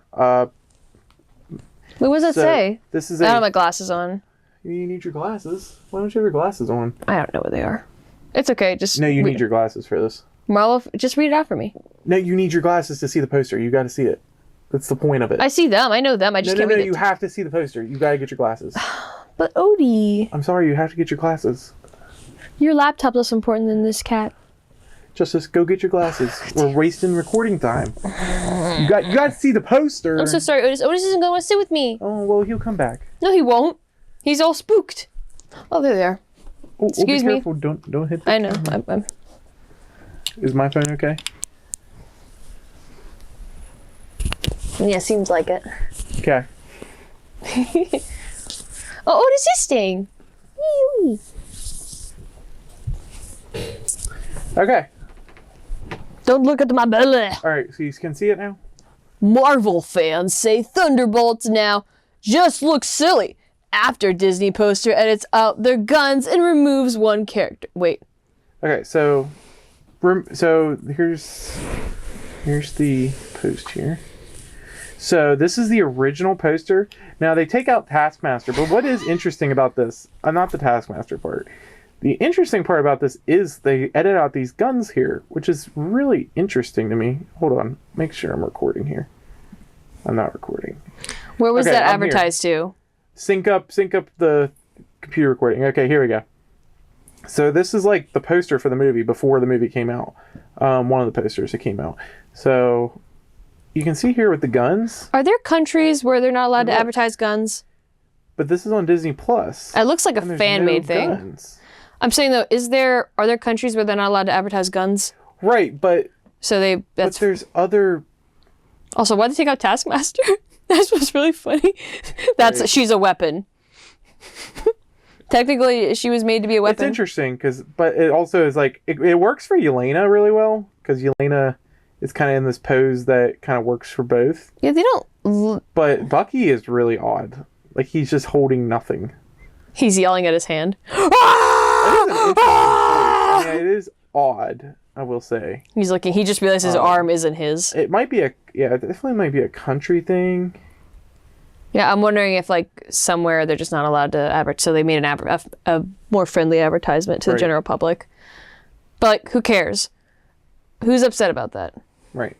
Who is upset about that though? Are there actually people on? I'm assuming Twitter. No, I just thought it was interesting. I don't know. Well, that thing you showed me said that Marvel fans are upset. Where are they upset? That's just trying to define people. Oh, okay. Anyway. That is weird though. I've never seen that. Yeah, I thought that was interesting. It does look it doesn't look professionally made that well. Like the things that are removed are impressive, but also like it just looks awkward, like with the yellow background. Yeah, I don't know.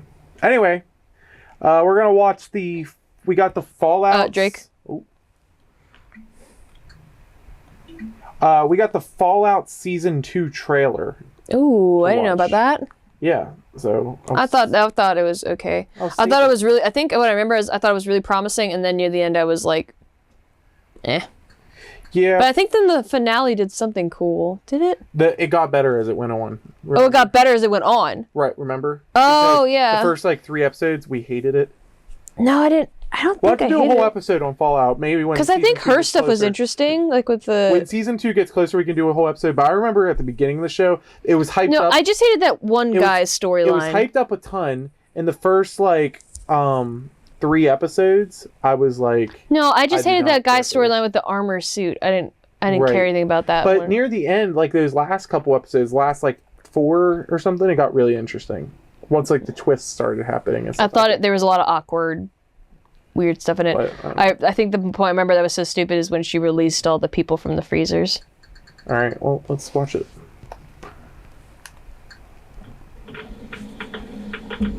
I should have known. I heard you listen to this earlier. I'm looking for someone. Meter. Common story around here. Someone you care about or someone you hate? Oh, what a great question. What say you, Miss McClane? This makeup's so good.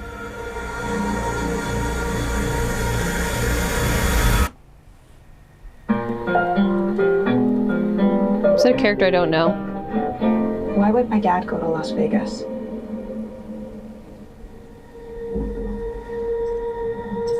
You want to know why the world ended? It started here with one man. It's all over. Damn. But the cry. Cooper Howard, star of the silver screen. And no. Like yourself, I am the very best at what I do. Are they finally gonna delve in his backstory? More? And what I do is I know everything.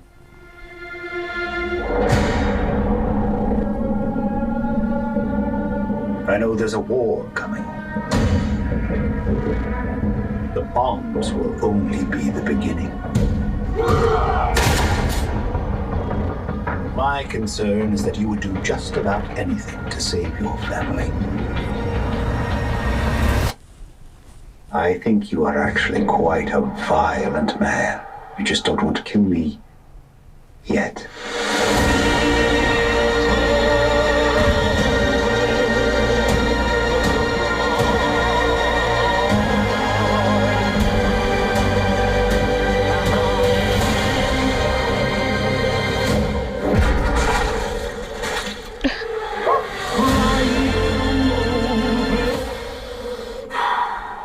Oh god, not that weirdo. Shall we?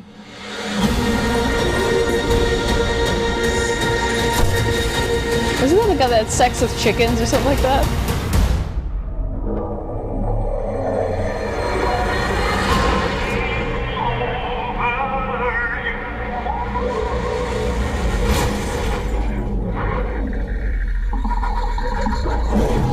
Whoa. It's that thing. In the game. Oh. I defer to you about what to do in this situation. That thing that you couldn't beat and then we stopped playing. Yeah. Because we didn't know how to progress at all. We're like, oh, well, okay. Interesting. I don't really remember the first season a lot at all. So, yeah, I think, did we watch it before watching Peacemaker? yeah. No, we watched it It was after. It was after. It was after? So, by the way, I played... Like, I don't really know anything about Fallout. I played like 20 minutes into the into Fallout 4, and then it gets too difficult for me, and I always stop.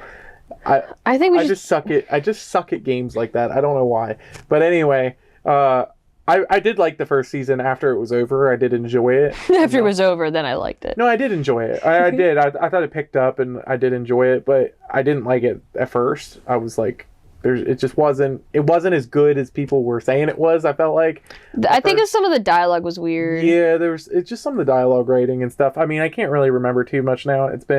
We watched that when we were in Ocean City. That was last summer. So that was 50 years ago. Yeah, so I don't know. We look good for our age.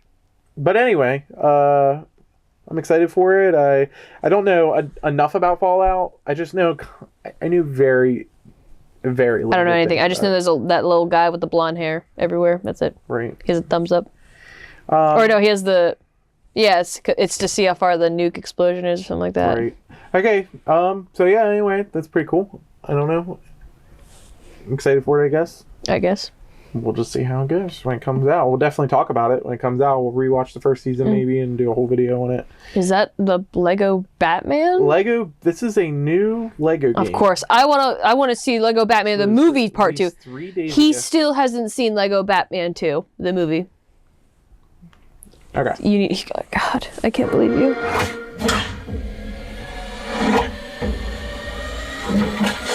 It's the first Lego game in a while, I think.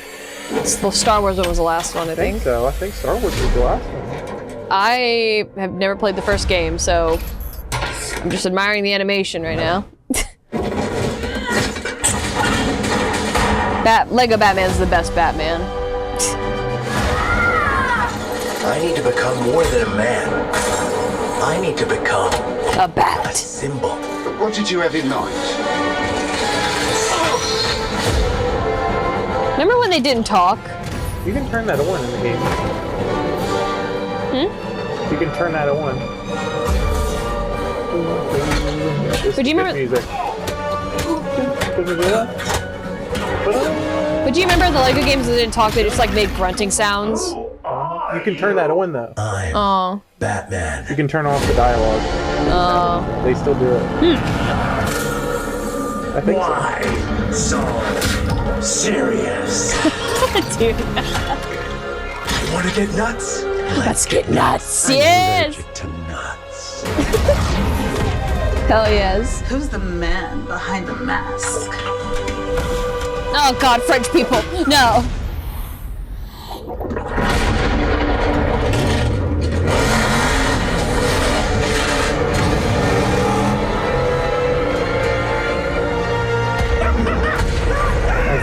Yeah. Oh my God, it's the Batman, dude. this is cool. Yeah, hell yeah. That was one of the best fucking scenes in the entire movie. They're doing the iconic shot, dude. They're doing so many stuff from different movies. So cool. So cool. That's what they did in the trailer for that movie. It's the same thing they did at the end of that trailer. Yeah, it's like the best shot in the entire movie. Is your ally. You merely adopted the dark. I was born in it, molded by. Ah! You said the Legos. Put that there. I could have really hurt myself. That's awesome. I'm excited for that. I've never played the first one. No, we need to play through all the Lego Batman games, and then I played Lego Star Wars when I was really young. Videos The first on the one. channel. Play through all the Lego Batman games, and then play that on the channel when it comes out. That'd be awesome. Okay. Because I grew up with the Lego Batman games. I love them. I love them. Oh, yeah, I did Lego. That looks good. That looks like really. Lego that Star looks Wars. like Lego game I would want to play. Like I don't know. Like some of the newer ones. Well, a little they didn't show off-by. like any actual gameplay. They showed they showed something that happens in the game, but it was like all cutscenes they showed. Right. I don't know. It looks good though. It's probably gonna be good. But it's kind of like an amalgam. It looks like it's like an amalgam of all the Batman like adaptations. Like it's all the different villains, interpretations of. Yeah, they had like Batman. the Dark Knight Joker. He looked Dark really Knight good. Dark Joker. Knight, but they had the They Penguin. had Matt Reeves' Penguin, and they had. No, that wasn't Matt Reeves' Penguin. He had long wavy hair. Wait, He but it's looked. Matt Reeves, Oh yeah, that whole scene. Yeah, and like it was. they had Catwoman. She was from like the Well, Tim no, that's Burton. probably more of Matt Reeves' Penguin. Maybe he has long. It's He not- had long it's not hair. Tim Burton. He's completely. He was completely bald on the top and had like long hair. But that's not Tim Burton's Penguin. Tim Burton's Penguin is very distinct. Danny DeVito, yeah, I know. Like that's not. He actually like waddled like. But then it's Tim And then had, Burton's like, Batman, that line. So like it's kind of like all. Well, also I think Catwoman is that. and that's Tim Burton's Batman theme. Like, yeah. from that Also, original the movie. cat. I think that Catwoman line isn't that from the second movie? I think so. And I think she licks his face after, but I don't know if they're gonna do that in this. Right, but it looks like. From what I It remember. looked like she had darker skin, like the new Catwoman and Matt Reeves. Yeah. She looked like she was more Tan. complected. Complected. Her complexion was more. Yeah, Her complexion was more. because the one in the original was like she's like pure white, like she's like white. That's Tim Burton usually does that. Right, she was like He makes everyone pale white. She was pale white, like pale white. So That's all his characters. it definitely looked more like. And the other Catwoman in the Dark Knight trilogy, which I have not seen the Dark Knight trilogy. So don't spoil it. That Catwoman Shut up. and that Don't Dark Knight spoil it. trilogy, she was pretty white too. So Yeah. I don't know. Well, there's also Halle Berry, Catwoman. She was darker skinned. Yeah, but that was a terrible movie though. Well, I don't know. I'm excited. not looks terrible. I haven't exciting. seen the movie I'm since I was excited. I young. want to play that. I will buy that day one. In that in that day movie, one, I'll buy that. You know that movie with the Catwoman? She actually like gets high on catnip or something like that. I bought Lego Star Wars Skywalker Saga day one, and I couldn't grip onto it. I don't know. It just didn't grip me. The Lego hand didn't grip But I him. love Lego Batman, and I love that song. That's the same song that's in the first Lego Batman game, and Lego Batman 2. That's so good. Like the Marvel one we played, it's just like that, except DC. So it's really good. Like we gotta play that together. I wish I miss Lego movies. I hope it's co-op. Because Lego movies, the first one did so well. It was the first one did like Are you extreme, done your drawing? explosively well. And then the Batman movie, that did super well. And then the Lego Ninjago movie, that was kind of what? I was just thinking I could rank games. He's the Lego games. He's not listening to me. Yeah. Oh, I could get another board. Okay. Anyways. No, what were you saying? No. No, what were you saying? I'm sorry. You don't care about what I have to was thinking say. about boards. I know, that's all you do. Oh, I'm sorry. We'll be kissing, and then he'll be like, I We just have rank a the kissing kisses. board. Rank the kisses. Yeah. Shh. I'm sorry. I'm sorry. God. He's the only reason why I'm not throttling. Not you. Is my phone still recording? It's not dead yet? Oh no. What? Okay, it says it's recording, but there's a thing There's a it says 10. Okay. If it says 10, we're good. We can make it. Oh, I don't know if it was recording. What do you mean? Okay, maybe. Is it recording? Hold on. Okay, yeah, it's been recording the whole time. Okay. It just looked like it stopped for a second. And But it is recording, right? yeah, it's recording. Okay. And it was See, recording. there's Otis. You made me lose Otis. All right. Okay, anyway. Rank your thing. We gotta hurry up. Okay. It's time for Drake's big fucking board. Yay. And we're going back to the comic book movies board, of course. Yeah, the one that's really big. Let's see here. The one that makes everything really complicated. Yeah. Okay. I saw someone on TikTok say that Starbucks has mold in it. Let's not do the... I saw someone on TikTok said Starbucks has mold in it. Wait, ow! Jesus. Okay, we're gonna do the other board first. So the board that we ranked the Hangover one, we may make another one once we get more movies on this, because I'm gonna put weapons on here for now. This is just gonna be my movies board, like just movies other than comic book movies, basically. Until there's so many on here that I feel like they need to be separated into separate boards, like horror movies from comedy movies. Okay. All right, so we're gonna rank weapons. So what do you think about weapons in total? Where would you rank it? I'd say S. Really? I really love that movie. It's pretty perfect. There's only just a few things, but like, it's not that, like, it doesn't ruin the movie at all. And see, my thing is, I think it is really good. I think if it's... It like exceeded expectations. It did new things. The pacing was amazing. The actors, the characters, like, they all felt like... I don't know how to explain this, though. I'm going to rank weapons. I don't know how to explain this, though. I just feel like... A or S? Don't, it's swear A. to God. Okay. It's A or S. I'm sorry. No, I won't be controversial. You like slowly move it towards the yellow.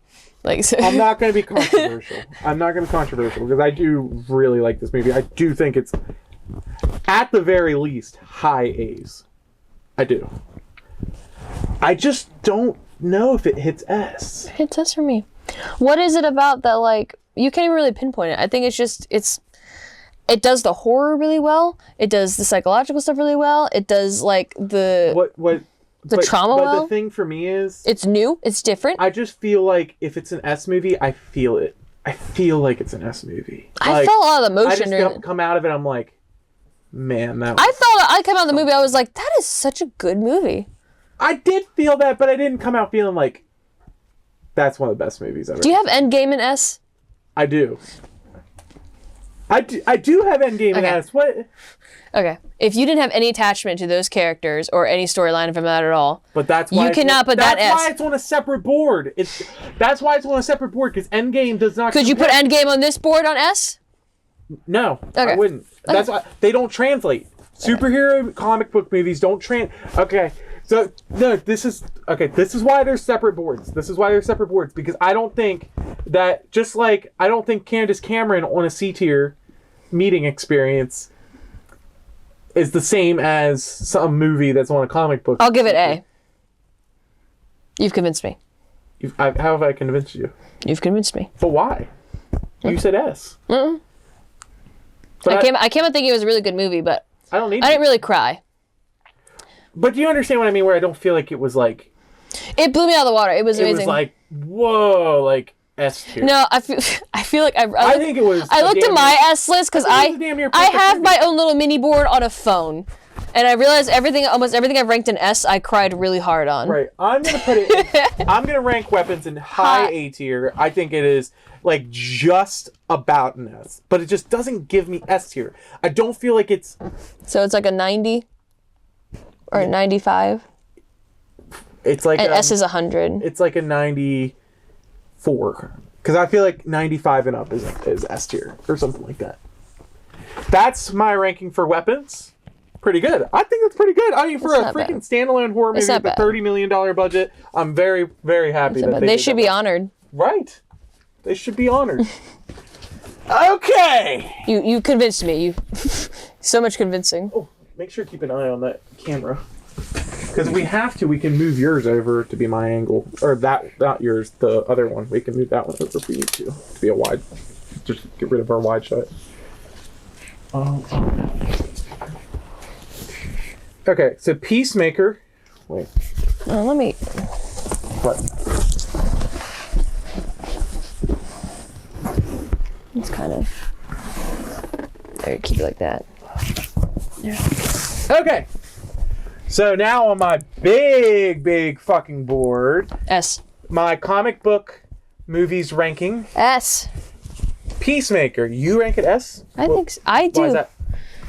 Because, like, going over this stuff again, it's so fun. It's emotional. I think I cried during it. Did I cry during it? I think I did. I think I cried when the one alien who was the good alien died.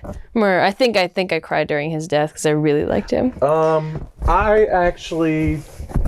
Oh wait, no, I don't know. I'm getting mixed up with Suicide Squad. Suicide Squad, I have an S. I rank Peacemaker in like... No, I have what did I put it in? Not like high A's, but over half. Like, I can't, yeah. So like in A pluses. I put it in A pluses. It's not my A minuses. I can't remember where I have it.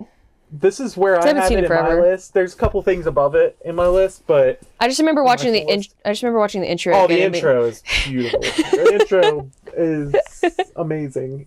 Yeah. We didn't even talk about the intro when we were talking about the show. Come on. And by the way, I wanted to record that intro for the podcast, but Justice wouldn't record it with me. Y'all, you should be thankful. If you guys want me to record the Peacemaker dance all by myself, Juliana, please don't comment that.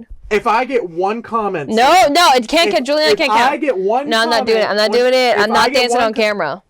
If I get one comment on TikTok... If someone gives us $1,000... Hey! If I get one comment on TikTok saying, do the Peacemaker dance... TikTok? No, because sometimes we only give... Hey! No. If I get one TikTok on Fuck! If I get one comment on TikTok saying, do the Peacemaker dance, I will do the full dance on a TikTok. Doesn't have to include Justice. Oh, okay. Now, if we get 10 comments that say it, Justice... And no, please don't. 10 different people. No! Justice will do the dance. They all have to subscribe. There's no way that we're going to get 10 people. Because they're going to say it and then move along and never come back to watch it. They're all just going to be little douchebag assholes. We're never going to get 10 people on it. And now that I call them douchebag assholes, we are not going to get 10 people to comment on this video. I don't know, sometimes we get over 10 people liking our stuff. Yeah, but we're not going to get 10 people to comment on this video. No, I'm not agreeing. What because you know there's a chance, that's why. What would you do to get it to agree? Come on, you got to give them something. Give the fans something. 15. Okay, 15. I'll do 15. Okay. No, I can't do it. I can't agree. Because there's going to be a chance. Justice. And I have to dance. Come on, wouldn't that be so fun? Yeah, I can't see it. You don't have to do a lot. You just have to do like at least one dance move. Come on, we got to do it. There's no way we're going to get 15 comments on this video. Okay. There's no way. And that can't count later if we get famous and then they come back. They're not going to do it. It's only for this video. But if we do, we're going to do the Peacemaker dance. Oh my god. I can't. You guys don't want to see that. Anyway, Peacemaker's an A tier. You better hurry up. Okay. It's going to die. Wait, where's my... Your battery dies fast when it comes to recording. Where Creature Commandos? Your phone's dead. Is it really? Yeah, it's dead. God damn it. I hope it's saved. It'll be okay. Let me move this closer. Just make that my angle. Okay. Just bring it down. Woo! Ah! I don't know if that cut out or not, but just in case that we didn't get that on camera, if we get 15 comments on this video, there's no way we're going to get 15 comments on this video. No, you're just saying that. There's no way we're going to... There's some accounts that are just like, guys, give me this many likes and my boyfriend will buy me a car. Okay? And she get like 1 million likes. Okay? It happens. There's miracles on TikTok. Okay. I'm scared. Well, let's make a miracle too. If we get 1,000 followers, I will do the dance outside on the street. Car just hits you. Oh my god! Okay. Anyway. Okay, fine. I rank Peacemaker A tier. Okay. If you guys didn't catch that on my angle, I rank Peacemaker A tier. I think it's great. I think it's good. But I do think the reason why it's not an S tier is there's too many fucks. Given. And that's really about it. But honestly, if there wasn't as many fucks as there was, I could probably justify putting it in S tier. Yeah. Like, that's genuinely a big thing that brings it down for me. Anyway. Creature Commandos. Oh, no. Creature Commandos. A. All right, where you would say A? A. Is that recording? You make sure that's recording. Yeah, it's recording. A. Is the camera recording too? Yes. Okay. So. Well, is it? I hope so. Why would it not be recording? You said you started the recording. Yeah, it says recording. Okay. So why would it change? I'm just saying. Okay. Sure. Okay. Let me make sure the audio is good here. We've been moving around a lot. Yeah. Not my fault, your fault. Hello. Hello. There we go. Buried it away. Okay. We're ranking Creature Commandos on my big fucking board. A. So you A. rank it A. Why do you rank it A? Lower A. Why do you rank it That's A? all I'm saying. You're not gonna say any more? The fans will know. What? I say lower A. I mean, this is supposed to be your board. You're supposed to be explaining. But I do... Well, I'm not putting it where you want it. I'm putting it where I want it, but I want to know why you rank it A. I know. I'm not telling you should put it where I put it. Did I say that? No, I'm not. I'm just asking you. I just asked you where you would put it. And I already gave you my answer. But you didn't say why. Do I have to? Yes. Okay. I put lower A because I think everything is done what they wanted to do super well. Uh-huh. And what they have is what limited it and would be perfect. So, like, how short it is, how immediately some of the characters died, too. Mm. And they're relying on a second season, too. You gotta remember that. Mm-hmm. They're really relying on season 2. Yeah. I think... So it's like the first half of, like... I think this show is really promising. It has a good start, but I don't You're gonna put it in B, dude. You're gonna put it in B. I don't think it's anything actually... incredible. You can put it in C? I don't feel like a lot of the character arcs were fully completed in a way. I feel like... I don't know. I just feel like Rick. It feels Flag, like a first half. I feel like Rick Flag. Yeah, it does feel like a first half. It feels, but it also doesn't feel like even a full story was told. The villain really isn't that engaging. What's engaging is the backstories for all the characters. But unfortunately, yeah, that's like 90% of the show. But unfortunately, we don't see it really go anywhere until probably season 2. So I actually rank it in pretty low B's. Oh, okay. I thought you were putting in C. C for Creature Commandos, and you're gonna like hurt me. No, I rank it in low B's. I think it is good. It is above average. If it's in C, it's average, and I do think it's above average. I swear, every TikTok you're gonna have this take that I can't stand, and everyone in the comments will be like, "I agree with Drake." Yeah, Drake has very good takes. Right. I mean, I do have very good takes, right? It's above the Batman.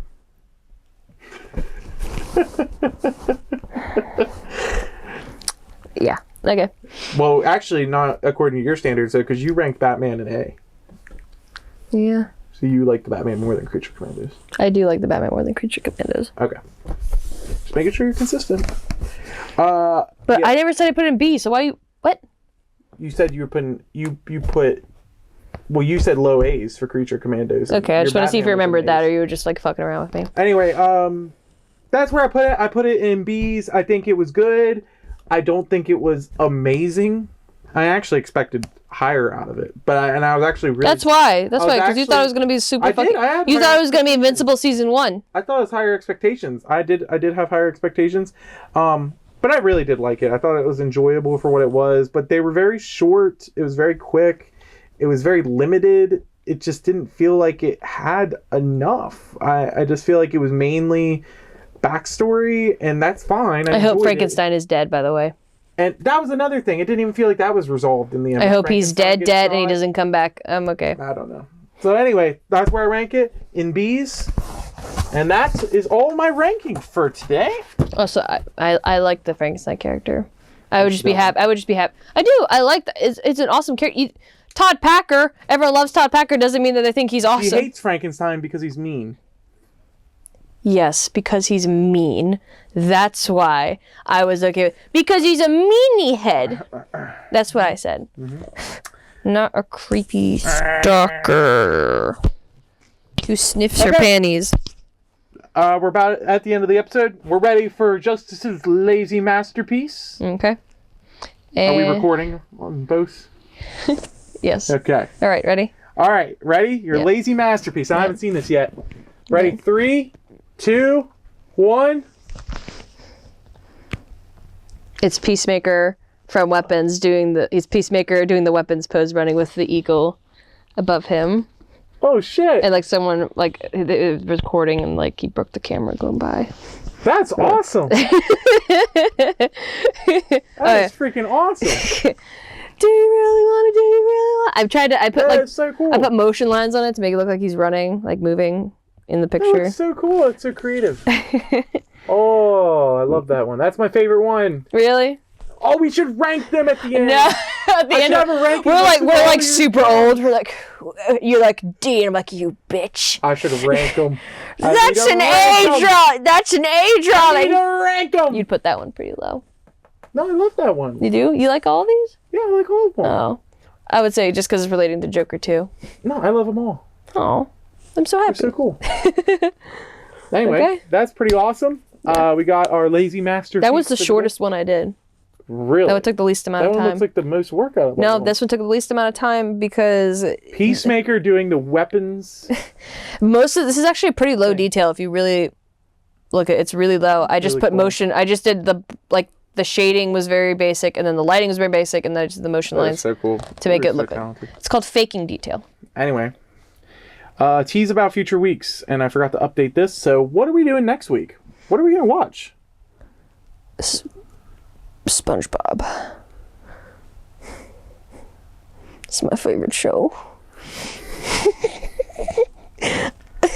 No, What are we going to watch next week? We're watching Peacemaker. But that's not what next week. Oh yeah, we're doing reaction. We're doing a reaction episode. Yeah, check out our Peacemaker reactions. That's going to be coming out. What are we going to do next week? I should have wrote this down. I didn't even see. I don't know. Ooh. It's fine. I thought it would just stay right What there. are we going to do next week? Video game? No, for the podcast. Okay. What should we do? Lego Batman. I can finally get you to watch Lego Batman. That's not the podcast, though. We could talk about the podcast. That's enough material for an hour and a half long podcast.